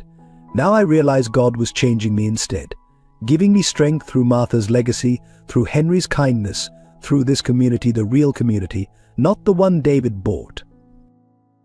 But the building fund, Pastor Roberts protested weakly. The new youth center was built with blood money Thomas cut in. Money made destroying women like my stepsister, like Katie. Like Emily, he moved to stand beside Henry. Mom always said church isn't a building, it's what we do for each other in God's name. The cardinal appeared suddenly at the basement window, impossible given the hour, yet undeniably there, its red feathers bright against the snow. Everyone fell silent, watching it. Mrs. Anderson was the first to move, crossing the no-man's land to stand with Emily. Rose Chen followed. Then the shelter director. One by one, the congregation shifted, physical movement reflecting spiritual transformation. There's room for everyone here, Henry said softly. Even those who supported David. Martha believed in redemption, in the power of truth to heal even the deepest wounds. Pastor Roberts looked at his divided congregation, then slowly removed David's foundation pin from his lapel. Perhaps it's time for new leadership. Henry, would you consider? No, Henry smiled, putting his arm around Thomas's shoulders, but I think Martha would approve of her son taking the pulpit, if he's willing. Thomas stared at him in shock, then understanding dawned. Mom always said restoration starts with telling the truth, he said slowly. Maybe that's what this church needs, what we all need. The cardinal tapped the window once, then spread its wings. As if on cue, the basement lights flickered, and when they steadied, something had changed. The invisible barriers were gone. Women who had been silent for years were speaking. Children, including Ben and Liam, were being hugged by multiple aunties. Even David's former supporters were listening, really listening, perhaps for the first time. Emily found Henry watching it all, tears on his cheeks. Martha would be proud, she whispered. Martha is proud, he corrected gently. So is Sarah. And Katie will be too? once she wakes up? The basement filled with plans for supporting David's other victims, for transforming his foundation's properties into real sanctuaries, for telling the truth no matter the cost. Thomas stood at the old podium, where his mother had once led women's ministry, looking both terrified and determined. Outside, snow continued to fall, covering the church in clean white possibility. The cardinal had disappeared, but its message remained truth. Like love finds a way to survive even the darkest winter. The church had chosen its side at last, not with power or money or comfortable lies, but with the quiet strength Martha had lived and died protecting, the strength that bloomed like winter roses in the most unlikely places. Hope, Henry realized, watching his new family surrounded by their real community, was the most powerful sanctuary of all. As this story of courage, redemption, and the strength of found family unfolds, consider joining our community by subscribing. Your support helps us continue sharing these profound tales of hope blooming in winter's darkest moments. Together, we can keep Martha's spirit of protection and justice alive. Thank you for being part of this journey. The fluorescent lights at Sunny Grove Care Facility cast sickly shadows across polished floors as Henry, Emily, and the boys followed Detective Martinez through silent corridors. Thomas had stayed behind to handle church matters, but promised to join them later. "Something's wrong," Emily whispered, gripping Henry's arm. The facility seemed eerily empty, no nurses, no staff, just endless empty hallways. They turned a corner and found Russell waiting, his face blank as a winter sky. Behind him stood two men Henry didn't recognize, their suits expensive, but their postures suggesting concealed weapons. "I'm sorry," Russell said softly, "but I couldn't let you reach Katie." Detective Martinez reached for her weapon, but one of the men already had his drawn. Slowly, "Detective," on the ground. "You testified against David." Emily's voice cracked with betrayal. "You helped us." "I helped you think you were winning," Russell corrected. "David needed you distracted while we moved Katie. Did you really think he'd leave his only living witness where you could find her?" Henry pushed the boys behind him, mind racing. This was never about justice. The testimony, the evidence, was real enough. Russell shrugged. "David's going to jail, that part we couldn't prevent. But some secrets need to stay buried. Sarah found that out the hard way." The casual cruelty of his words hit Henry like a physical blow. You were the one who actually drove her off the road?" "Yes." Russell's face showed no emotion. "David gave the order, but I did the work, just like I did with Katie, though she surprised us by surviving." Emily lunged forward, but Henry caught her. The armed men tensed, but Russell waved them back. "Why tell us now?" Henry asked, buying time, feeling Ben trembling against him, while Liam's breathing grew more labored. "Because in about 10 minutes, this wing of the facility will have a tragic accident. Gas leak, probably. Very sad. The grieving father, his unstable ex-wife, their poor children, and the detective investigating the case. All lost while searching for a woman who was transferred to another facility months ago." Russell checked his watch. "David's lawyers will use it to appeal his conviction. Public sympathy and all that." "You won't get away with this," Detective Martinez said from the floor. Russell smiled thinly. "We already have. For 12 years," he stepped back. "Nothing personal, Henry. But some stories don't get happy endings." Suddenly, Liam's wheezing got worse. He clutched his chest, eyes wide with panic. Emily dropped to her knees beside him, fumbling for his inhaler. "Please," she begged. "Whatever you're planning, let me get him out first. He's just a child." Something flickered in Russell's eyes, doubt, perhaps, or memory. In that moment of hesitation, movement caught Henry's eye. Through the window at the end of the hall, a flash of red, the cardinal, impossible at this height, tapping on the glass. Martha's voice seemed to whisper, "Trust the signs." Henry lunged for the fire alarm. Chaos erupted. The alarm's shriek shattered the silence. Sprinklers activated, drenching everyone. Detective Martinez rolled, knocking one gunman off balance. Emily scooped up Liam while Ben, showing his father's athletic grace, darted past the second man's grasp. "Run," Henry shouted, grappling with Russell, who had moved to block their escape. They ran, feet slipping on wet floors, following the Cardinal's flight from window to window. Behind them, shots rang out, but the sprinklers and alarms had drawn attention. Security guards appeared, real ones this time, responding to the fire alert.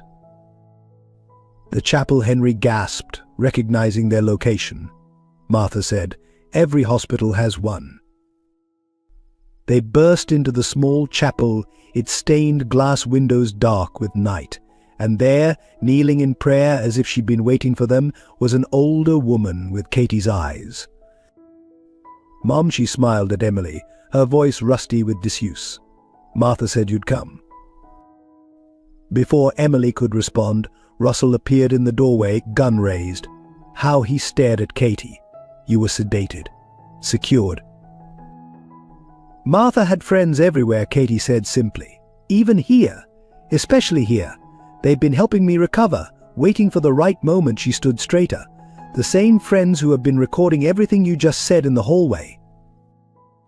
As if in confirmation, the Cardinal landed on the chapel windowsill, its red feathers reflected in the stained glass like drops of blood or blooming roses. Russell's hand shook. Outside, voices approached Detective Martinez leading reinforcements. "It's over," Henry said quietly. "Let it be over." The gun clattered to the floor as Russell fell to his knees, 12 years of secrets finally too heavy to bear. But Henry barely noticed. He was watching Emily and Katie cling to each other, the boys pressed between them, while through the window the Cardinal sang its winter song of justice finally served. The aftermath of Russell's arrest should have brought peace. Instead, it unleashed a storm. Despite David and Russell's incarceration, their influence reached far. Within days, Child Protective Services arrived at Henry's door, armed with anonymous complaints about the children's living conditions. "The boys need a stable environment," the social worker explained, not meeting Emily's eyes as she reviewed her clipboard. "Given recent traumatic events and the unusual living arrangement, we're recommending temporary placement with their paternal grandparents." "No," Emily's voice cracked. "Please. They're all I have." But the paperwork was already filed. The judges already persuaded. David's parents, wealthy and respected pillars of society, presented a picture of stability that a homeless mother living with an elderly former pastor couldn't match. The morning they came to take the boys, snow fell in thick, silent flakes, muffling the world like a funeral shroud. Ben stood rigid, trying to be brave, while Liam sobbed quietly into his stuffed rabbit. "It's just temporary," Emily promised, kneeling before them, her hands shaking as she straightened Ben's coat. "Just until we sort everything out. I'll visit every day they allow." "Don't let them win," Mom Ben whispered, suddenly looking so much like Katie that Emily's heart nearly broke. "We'll be okay. I'll protect Liam." Henry watched from his chair, pale and drawn. The stress of recent events had taken its toll. His chest pains had worsened, though he tried to hide them. That morning, he'd barely touched his coffee, Martha's empty chair beside him seeming to mock their failure. The social worker's car disappeared into the snowfall, taking the boys with it. Emily stood in the driveway long after they'd gone, snow collecting on her shoulders like the weight of all she'd lost. That night, the house's silence was deafening. No children's footsteps overhead, no whispered bedtime stories, no Liam calling for water or Ben checking the locks one last time. Emily paced the floors like a ghost, while Henry sat in his chair, looking older than she'd ever seen him. "We failed them," she whispered, stopping at the window where the Cardinal used to appear. But there was no flash of red tonight, no sign of Martha's presence. Even the greenhouse flowers seemed to droop. as if sharing their grief. No, Henry's voice was weak but determined. This isn't over. Martha. He never finished the sentence. The pain in his chest suddenly intensified, and he slumped forward. Emily caught him before he hit the floor, already dialing 911. Please, not you two. I can't lose anyone else. The hospital corridors echoed with memories of Sunny Grove, but this time there were no conspiracies, just the ordinary tragedy of an old man's heart giving out under too much strain. The doctors spoke in gentle euphemisms about rest and observation and considering his age. Thomas arrived first, then Katie, still weak but determined to help. They found Emily in the chapel, where she'd fled when the doctors started discussing long-term care options. The boys called Thomas said softly, sitting beside her, "They're grandparents. They're not cruel people, just misguided. They're letting them call every night." But they still believed David Emily's voice was hollow. "They think I'm unstable, dangerous. That I manipulated Henry into helping me," she laughed bitterly. "Maybe they're right. Look what's happened to him because of me." No, Katie's voice was stronger now, anger giving her strength. "This is exactly what David wants for you to blame yourself, to give up, to prove them right." "But how do we fight this?" Emily gestured helplessly. "David's in jail, but his money, his influence, it's like fighting shadows. And now Henry." A sound at the chapel door made them turn. Henry stood there, pale but upright, leaning on a nurse's arm. Against medical advice, he'd insisted on coming down. "Martha," he said, his voice weak but clear, "always said that the darkest nights show the brightest stars." "Henry, you should be resting," Emily started, but he shook his head. "I've rested enough. Those boys need us. All of us." He looked at Thomas. "Your mother kept records of every case she handled, including ones involving David's parents. Their own history with child services." Understanding dawned on Thomas's face. The files in the attic. Mom never threw anything away. "And I," Katie added, "have 12 years of observations about David's real relationship with his parents. The things he said when he thought I couldn't hear." Emily looked between them, hope warring with fear. "But Henry, your heart." "My heart is fine," he smiled gently. "Just needed reminding what it was beating for." As if in answer, a familiar flash of red appeared at the chapel window. The cardinal, somehow finding them even here. Its song pierced the winter night like a promise. Martha used to say, "Henry, watch the bird. That love is stronger than fear, truth more powerful than money.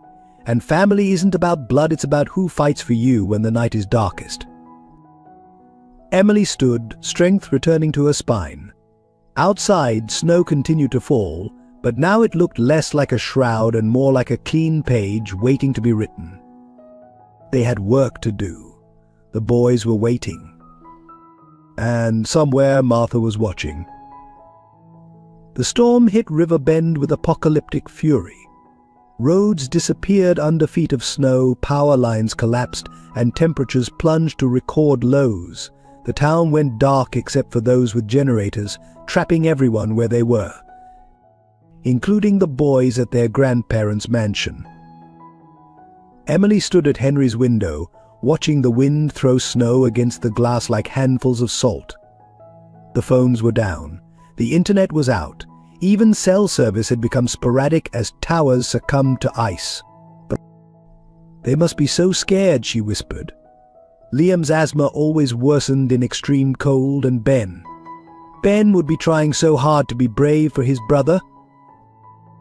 Henry sat in his chair, still pale from his hospital stay, but alert. The power had been out for 6 hours, and the old house's temperature was dropping despite the fireplace's efforts. Katie and Thomas had been stranded at the church, where they'd been reviewing Martha's files. "The generators," Henry said suddenly, his voice cutting through the storm's howl. "David's parents. They always bragged about their whole house generator system." "You think it failed?" "No," Henry leaned forward. "I think Martha would say this storm is a sign. Their security system runs on those generators, including the cameras. Understanding dawned in Emily's eyes. Without cameras, we can get to the boys without being recorded. Henry stood slowly. The storm gives us cover. Henry, no. Your heart is telling me this is right. He moved to Martha's closet, pulling out heavy winter gear. David's parents chose isolation, chose that fortress of a house. Now that same isolation works against them. Emily hesitated only a moment before grabbing her coat. The cardinal appeared through the swirling snow, landing on the window despite the gale-force winds. Its presence felt like Martha's blessing. The drive was nightmare. Henry's old truck crawled through snowdrifts, windshield wipers fighting a losing battle. Twice they nearly slid off the road, saved only by Henry's decades of winter driving experience. The cardinal flew ahead of them, visible in brief flashes of red against the white chaos. David's parents' mansion emerged from the storm like a ghost ship, dark, except for a few windows powered by generators. No security lights swept the grounds. No cameras tracked their approach. The service entrance, Henry muttered, remembering details from Martha's files. Sarah used to. She found evidence through there. They abandoned the truck behind a snowbank and fought their way through thigh-deep snow to the back of the house. The service door was locked, but Emily had learned things during her desperate months of poverty. The lock clicked open under her frozen fingers. Inside, emergency lights cast weird shadows through empty servants' corridors. The generator's hum covered their movements as they crept upstairs, following the sound of voices.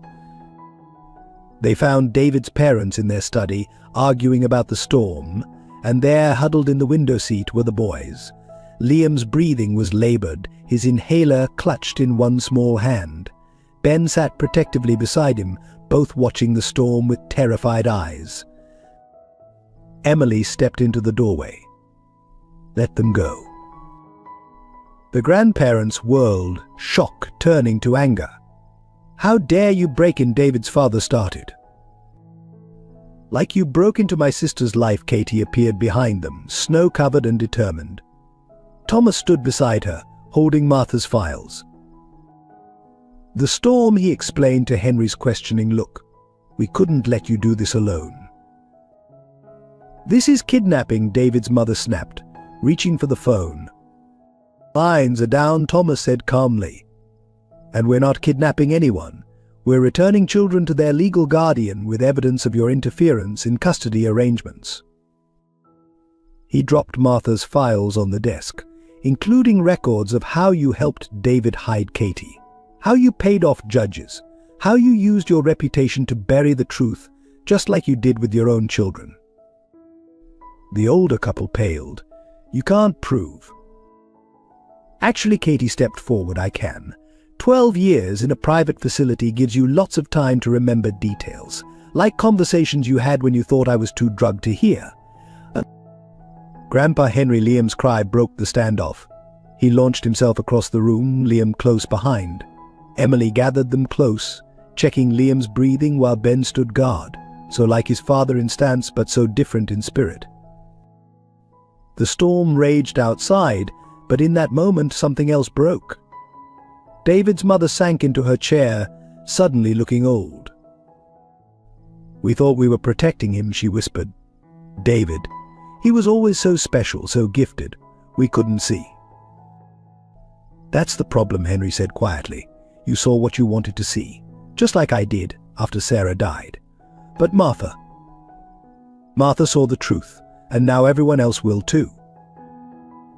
The cardinal appeared at the study window, impossibly bright against the storm's fury. Its presence felt like judgment, like witness, like grace. It's over, Emily said softly. The lies, the manipulation, all of it. Let it be over.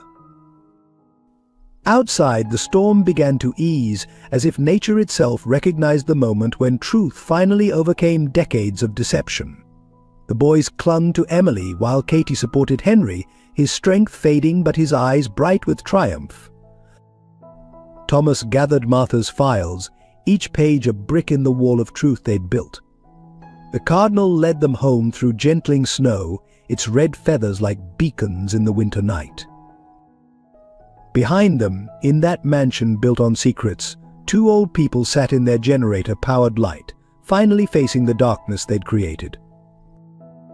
And somewhere, Martha smiled.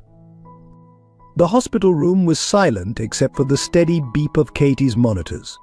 2 weeks after her rescue from Sunny Grove, she was finally strong enough to tell her full story. Emily held her sister's hand while Henry sat nearby, his own hospital bracelet a reminder of his recent cardiac episode. "I remember everything." Katie's voice was soft but clear. "That night, Sarah came to me with proof documents from David's foundation showing how he chose his victims. Women with resources he could steal, with secrets he could use. But it wasn't just domestic violence, it was bigger." She closed her eyes, gathering strength. The foundation was a front. David didn't help abuse victims, he created them, breaking down strong women, isolating them, taking their assets, then using their stories to attract donations which he laundered through offshore accounts. That's why he wanted the boys, Emily realized, not out of love, but to maintain control, to keep his perfect image. Katie nodded. Sarah figured it out. She and Martha. They were building a case, but David found out. That night her hand trembled in Emily's grip. Sarah was driving me to meet a federal investigator. Russell came out of nowhere. The crash.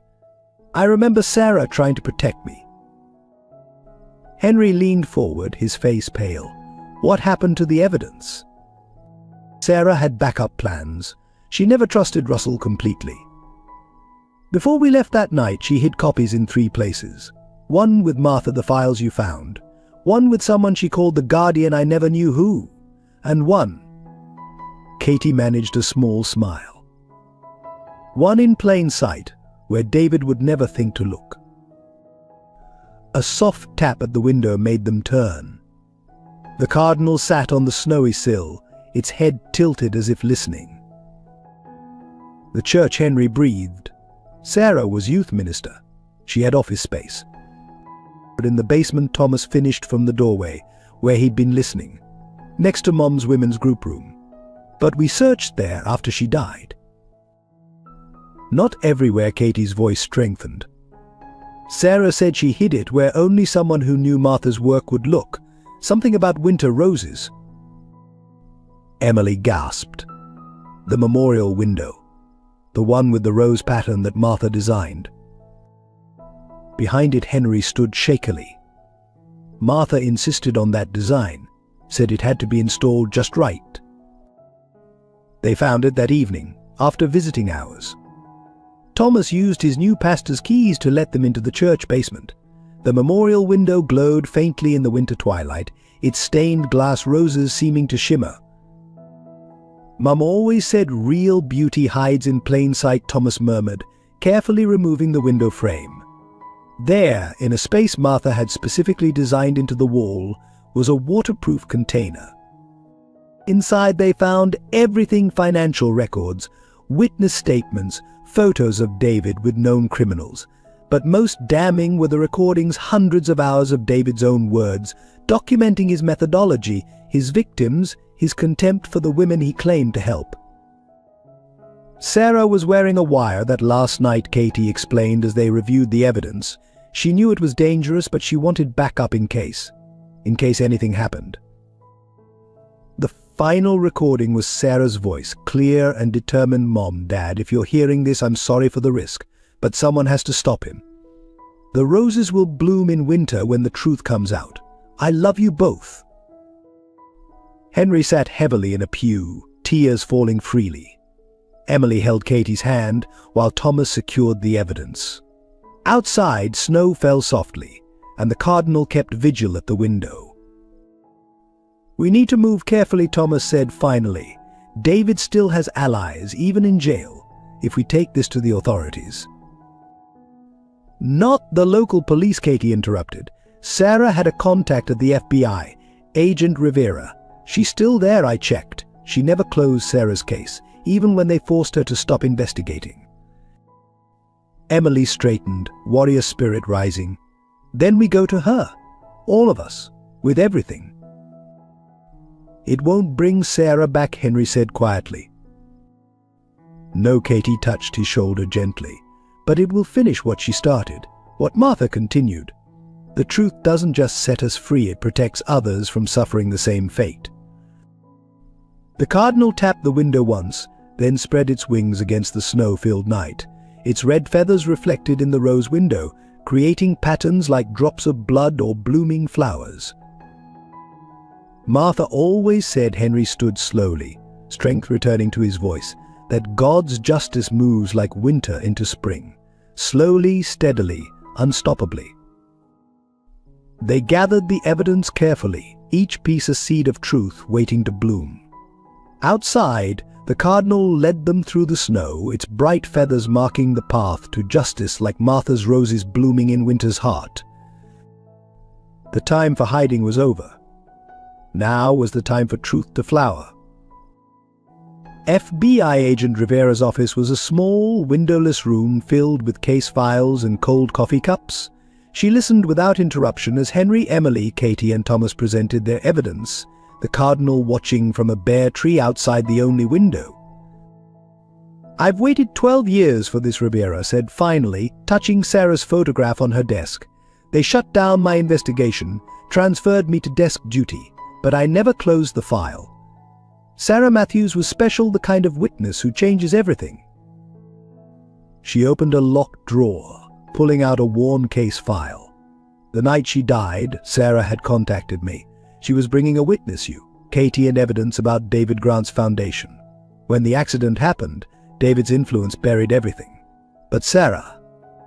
Rivera smiled sadly. Sarah was smarter than they knew. The agent spread out her own collection of evidence alongside what they'd brought.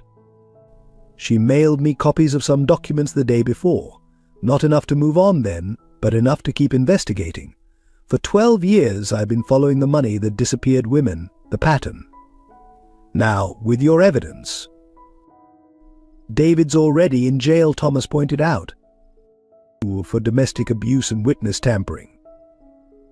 Small charges compared to what he really did. Rivera's eyes hardened. This shows systematic criminal enterprise, RICO violations, international money laundering, and murder. Sarah's murder, Henry's voice cracked. Yes, Rivera opened another file. Look at these photos from the accident scene. The skid marks show a second vehicle, expensive tires, specific tread pattern, like the ones Russell's car used, and here. She pointed to a shadow in the background, David's car. He was there, watching. Emily gasped softly, gripping Katie's hand. The sisters shared a look of horror as they realized the full extent of David's cruelty. But why, Sarah, Thomas asked. Why not just stop her investigation some other way? Rivera's face softened with sympathy. Because of Martha. Sarah had found evidence that David's first victim, 20 years ago, was a young lawyer named Rachel Grant, his own sister. Henry's head snapped up. Rachel? But she died in a car accident. Just like Sarah was supposed to. Just like Katie was supposed to. David perfected his method with Rachel. Martha somehow figured it out and started helping other women escape. When Sarah discovered the connection, David had to silence her, Katie finished, to protect his first crime. Rachel was my friend, Henry whispered, before I met Martha. She used to volunteer at the church youth group. Then the accident. Martha never told me she'd figured it out. She protected you, Rivera said gently, just like Sarah tried to protect everyone. They were both incredibly brave women. Outside, the cardinal landed closer to the window, its bright feathers a stark contrast to the grey day. Henry thought he could almost see Martha and Sarah in its watchful gaze. What happens now? Emily asked. Now. Rivera stood, determination radiating from her small frame. We take down not just David, but his entire network. The corrupt judges, the board officials, everyone who helped him hurt so many women. And we start with his first victim. We give Rachel Grant the justice she deserved 20 years ago. She began organizing the evidence into official folders. It won't be easy. These people have power, influence. But with Sarah's recordings, Katie's testimony, Martha's records, and 12 years of my own investigation, we have something stronger than money or influence. The truth, Thomas said quietly. Yes, and truth, like Martha's roses, has deep roots. Once it starts growing, it can't be stopped. Henry stood shakily, supported by Emily and Katie. Sarah knew the risks. That last night she told me she had to protect others like Rachel. I was angry at her for putting herself in danger. Now you know she changed everything. Rivera finished. Her sacrifice made this moment possible. Martha's work, Sarah's courage, Katie's survival, Emily's strength, it all comes together here.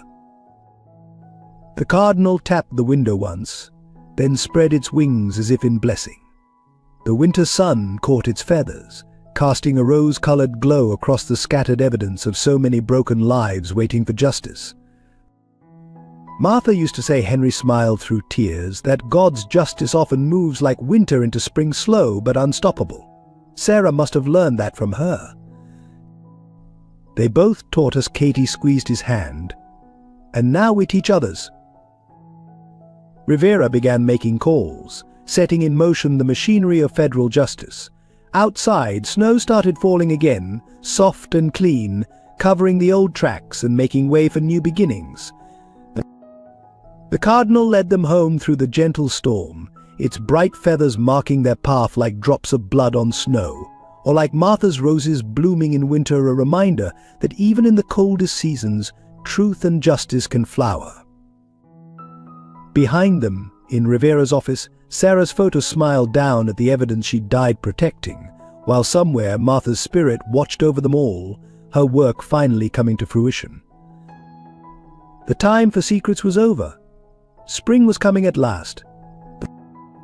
The River Bend Gazette's headline ran in bold letters, Grant Empire Falls, Federal Investigation Reveals Decades of Crime. Below it, photos showed David's network unraveling, judges resigning, officials being arrested, the foundation's offices sealed with federal tape.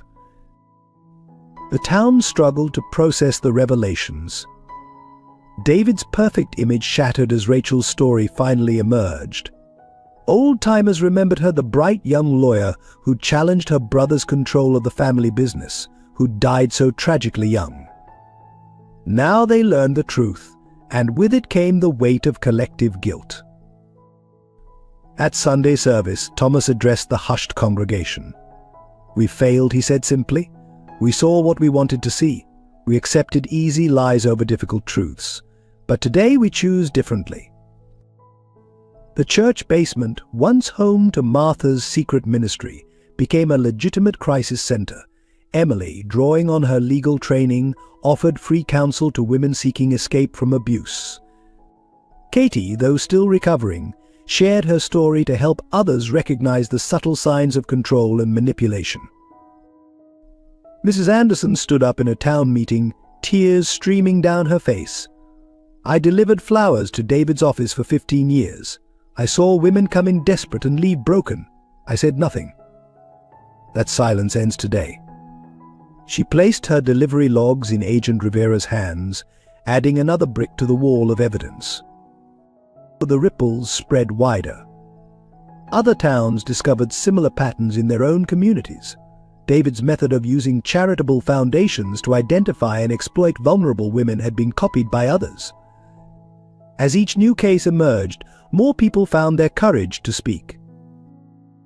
Henry watched it unfold from his usual chair, growing stronger as justice bloomed like Martha's winter roses. The boys, back home where they belonged, helped Emily organize support groups and resource centers. Ben's protective instincts found healthy expression in helping other children understand and recover from trauma. Liam's gentle spirit flourished as he tended Martha's greenhouse, now providing healing herbs for survivors. One cold morning, Rivera brought a final piece of evidence, Rachel's journal, found in David's private vault. Henry read it with trembling hands, recognizing the fierce intelligence that had drawn Martha to befriend the young lawyer all those years ago. She knew, he told Emily later. Rachel knew what David would do. Her last entry, he wiped his eyes. She wrote about Martha, about hoping someone would continue her fight if anything happened to her. And Martha did. Emily squeezed his hand. Then Sarah. Now us. The cardinal appeared at the window, its bright feathers catching the winter sun. Outside, snow fell on the church where Thomas was hosting a healing service, on the greenhouse where Liam taught other children about Martha's herbs, on the crisis center where Katie and Emily helped women reclaim their stories. Riverbend was changing, like winter yielding to spring. David's old allies found themselves increasingly isolated as the community chose truth over power, compassion over comfort. But his parents, faced with their role in Rachel's death, finally broke their silence, providing evidence that reached back decades. The hardest moment came when they opened Martha's women's group room to the public. Years of case files, carefully documented stories of survival and escape, testified to one woman's quiet revolution. Among them, they found a letter from Rachel to Martha, written days before her death. "If anything happens to me, keep fighting. The truth is like your winter roses, it may seem dead, but its roots run deep. Someday it will bloom, and no one will be able to bury it again." Thomas hung the letter in his office, next to Sarah's last photo and Martha's pressed roses. The cardinal often perched on the windowsill there, as if standing guard over their legacy. Riverbend would never be the same.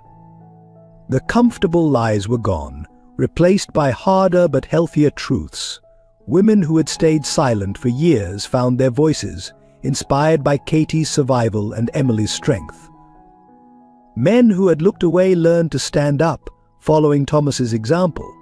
But Henry watched it all from his chair, growing stronger as justice took root in the town his family had helped transform. The cardinal's visits became less frequent, as if its work of witness was gradually completing. Martha would be proud, Emily said one evening, as they watched Ben and Liam help Katie plant new roses in the greenhouse. Not just of the justice, but of how the truth is helping people heal. She always said, Henry smiled, that God's healing moves like winter into spring, first the hard freezes that kill what's dead, then the gentle warmth that helps new life grow. Outside, snow continued to fall, but now it felt like renewal instead of burial.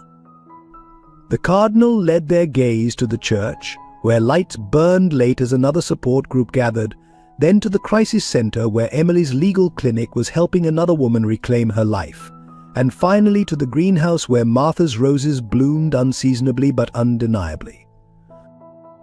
The time of secrets was over. Spring was coming to Riverbend at last. The federal courthouse in Hartford stood austere against the winter sky as David Grant faced his final judgment. The gallery was packed, survivors, witnesses, family members of victims spanning 2 decades.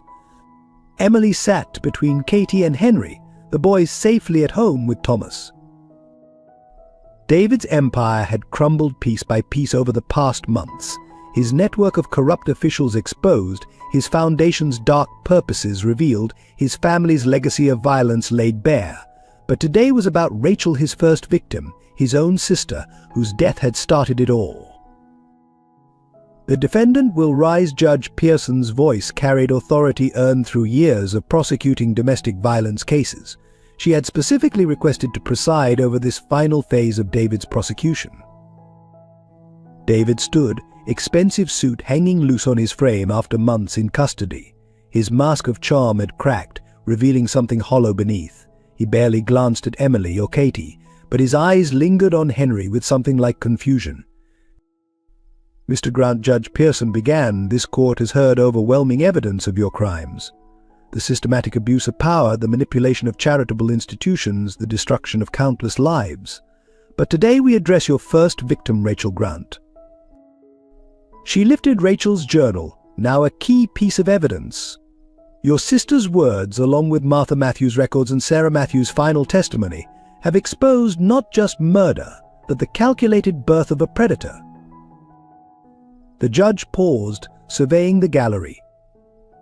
The pattern you established with Rachel's murder, the staged accidents, the financial manipulation, the careful destruction of strong women who dared to challenge you became your signature.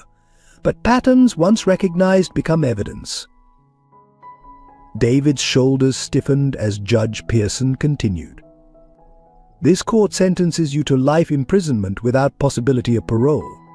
Furthermore, your assets will be liquidated to establish a fund for your victims, administered by the new board of the renamed Rachel Grant Foundation for Survivor Advocacy. But Emily felt Katie's hand tighten in hers as David was led away. He walked stiffly, no longer the powerful man who had terrorized so many, just a hollow vessel whose true nature had finally been exposed to the light. Outside, snow fell softly as reporters gathered around Agent Rivera and the prosecution team. Henry stood quietly, watching his breath mist in the cold air. "It's really over," Katie whispered. "Not over," Emily corrected gently, "just changing. Now the real work begins." Henry nodded, thinking of Martha's roses blooming in the greenhouse, of Sarah's courage flowering into justice, of Rachel's truth finally breaking free after 20 years beneath the snow. Martha used to say, he smiled, that endings are just beginnings seen from a different angle. They walked down the courthouse steps together, past the cameras and microphones, toward the future they'd helped create. The cardinal appeared, leading them home through the gentle snow, its red feathers bright against the winter sky, hope made visible. Justice had bloomed at last, like Martha's winter roses, proving that even the coldest seasons couldn't stop truth from flowering when its time had come. Spring came early to River Bend that year. The greenhouse bloomed with new life as snow melted from the garden beds where Martha's roses were showing their first green shoots. Inside the old house, warmth had returned to more than just the temperature. Ben sat at the kitchen table, helping Liam with his homework while Emily prepared dinner. The boys had healed in their own ways, Ben's protective instincts now channeled into mentoring younger kids at the crisis center, Liam's fears transformed into a gentle gift for nurturing plants in Martha's greenhouse. Dad called from prison today, Ben mentioned casually, checking Liam's math. He wanted to apologize again.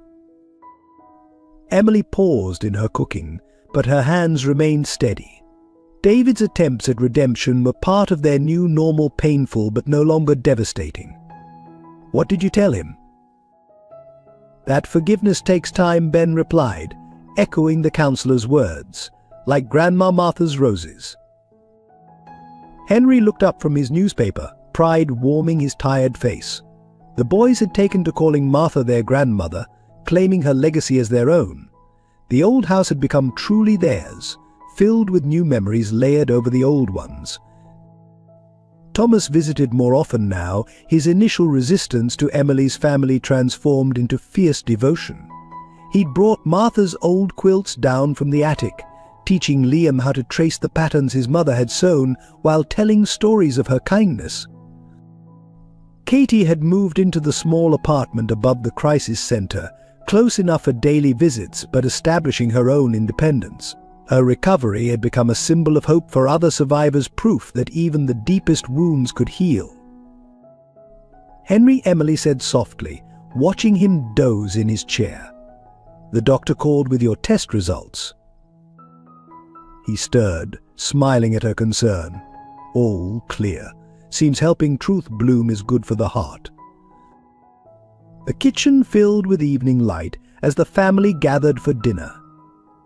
Martha's empty chair had been moved to the greenhouse, where it served as a reading spot for survivors seeking peace among the healing plants. Its absence at the table no longer ached. Instead, it felt like she had simply stepped away, her work continuing through those she'd left behind. "Mom," Liam called from the window. The first rose bloomed. They gathered to look. There, in Martha's winter garden, a single white rose had opened against all odds, weeks before its natural time. The cardinal landed beside it, its red feathers complementing the pure petals. Henry touched the window gently. "Martha always said roses bloom when they're ready, not when we think they should." Like healing, Emily added, drawing her boys close. Like family, Thomas agreed, arriving with fresh bread for dinner. Like love, Katie completed, coming through the back door with herbs from the greenhouse. They sat down together, this unlikely family born from winter's darkest moments, strengthened by truth, bonded by choice rather than blood. Outside, the cardinal kept watch as more roses prepared to bloom, while inside, the warmth of healing filled every corner of Martha's house. Some wounds would always leave scars, but scars could become maps leading to deeper understanding. Like Martha's roses, they had learned to bloom despite and perhaps because of the winter they had endured. Here's Section 9C, Christmas Miracle, 500 words. The first Christmas Eve after David's sentencing, snow-blanketed River Bend in pristine white. Martha's house glowed with warmth, every window lit against the gathering dark. Inside, the familiar rooms had been transformed by love and healing. The former Women's Crisis Center, now officially named Martha's Haven, had organized a celebration for survivors and their families. The old church basement, once a place of secret meetings, buzzed with life and laughter. Thomas, as the new pastor, had opened every door, letting light into all the dark corners. Emily stood in Martha's greenhouse, now expanded into a healing garden where survivors could find peace among the blooming plants. Ben helped younger children plant winter bulbs while Liam explained each flower's meaning, his knowledge of Martha's herbalism growing with each passing day. Katie moved through the crowd, her quiet strength inspiring others. Her testimony had helped convict not just David but several other abusers who had used his methods. The Rachel Grant Foundation, under her guidance, had already helped dozens of women reclaim their lives. Henry watched it all from Martha's old chair, now placed where he could see both the greenhouse and the gathering. His heart was stronger now, strengthened by joy rather than weakened by secrets. The cardinal, faithful as ever, perched on the snowy windowsill like a Christmas ornament come to life. "It's time," Thomas called softly. They gathered in the church sanctuary, where Martha's memorial window glowed with candlelight. Sarah's photograph sat beside Rachel's on the altar, no longer hidden but honored as pioneers of truth. The congregation filled every pew, survivors, supporters, and reformed enablers learning to do better. Emily held her boys close as Thomas began the service. His sermon spoke of winter roses and spring truth, of darkness yielding to dawn, of family built by choice and strengthened by love. Henry listened, tears flowing freely, as his stepson honored both his mother's Martha in her quiet revolution and Rachel in her brave defiance. Then Katie stood to sing Amazing Grace, her voice carrying all their stories of loss and redemption. One by one, others joined in, women who had found shelter in Martha's basement, children who had learned safety in her garden, men who had learned to protect rather than possess. The cardinal appeared at the church window just as the first stars emerged. Its red feathers caught the candlelight like a reminder of Martha's presence, of Sarah's courage, of Rachel's sacrifice. After the service, they returned to the house for a feast of healing. The dining room table, expanded by love and necessity, held both traditional dishes and new favorites brought by their extended family of survivors. Stories were shared, tears shed, and laughter real, healing laughter echoed through rooms once silent with secrets. Henry stood in Martha's greenhouse watching his unlikely family celebrate. Emily and Katie arranged flowers while the boys helped Thomas hang stockings. Outside, snow continued to fall, but now it felt like blessing rather than burial. "You were right, Martha," he whispered to the cardinal. "Love does bloom in winter, when we're brave enough to let it grow." The rose window glowed like promise against the winter night, while inside truth and love bloomed eternal as Martha's winter roses. The first Christmas Eve after David's sentencing, snow-blanketed River Bend in pristine white. Martha's house glowed with warmth, every window lit against the gathering dark. Inside, the familiar rooms had been transformed by love and healing. The former Women's Crisis Center, now officially named Martha's Haven, had organized a celebration for survivors and their families. The old church basement, once a place of secret meetings, buzzed with life and laughter. Thomas, as the new pastor, had opened every door, letting light into all the dark corners. Emily stood in Martha's greenhouse, now expanded into a healing garden where survivors could find peace among the blooming plants. Ben helped younger children plant winter bulbs, while Liam explained each flower's meaning, his knowledge of Martha's herbalism growing with each passing day.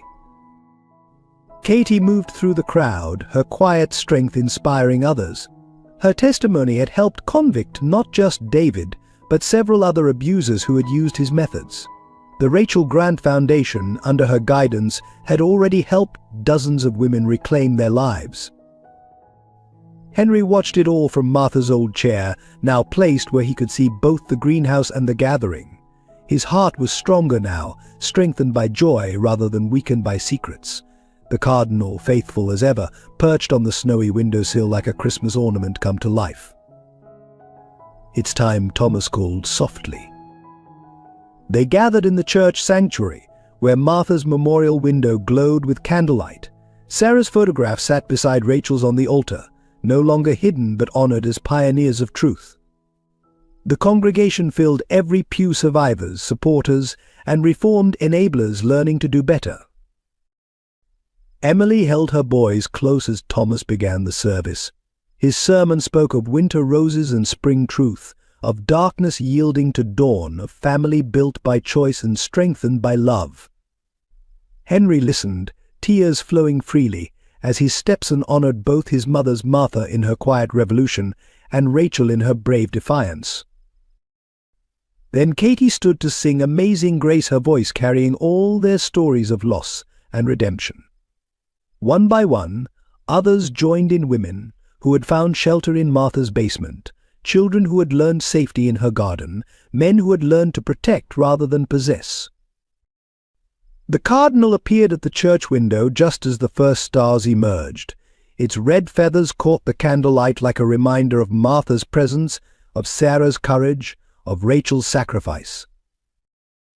After the service, they returned to the house for a feast of healing. The dining room table, expanded by love and necessity, held both traditional dishes and new favorites brought by their extended family of survivors. Stories were shared, tears shed, and laughter real. Healing laughter echoed through rooms once silent with secrets. Henry stood in Martha's greenhouse, watching his unlikely family celebrate. Emily and Katie arranged flowers while the boys helped Thomas hang stockings. Outside, snow continued to fall, but now it felt like blessing rather than burial. "You were right, Martha," he whispered to the cardinal. "Love does bloom in winter, when we're brave enough to let it grow." The rose window glowed like promise against the winter night, while inside truth and love bloomed eternal as Martha's winter roses. Doesn't this story of love, redemption, and winter roses blooming against all odds deserve your subscription? Please click the subscribe button, give us a like, and share this tale with your loved ones. Don't forget to share your own lessons learned and feelings in the comments below. We deeply thank you for joining us on this journey through Martha's legacy of truth and healing. Your support helps us continue sharing these powerful stories of hope flourishing in life's darkest winters. Each subscription becomes a seed of encouragement, growing into a garden of shared experiences and understanding. From our team to you, we express our most profound gratitude for your continued support and dedication to our channel. Together, we can keep the spirit of Martha's winter roses blooming,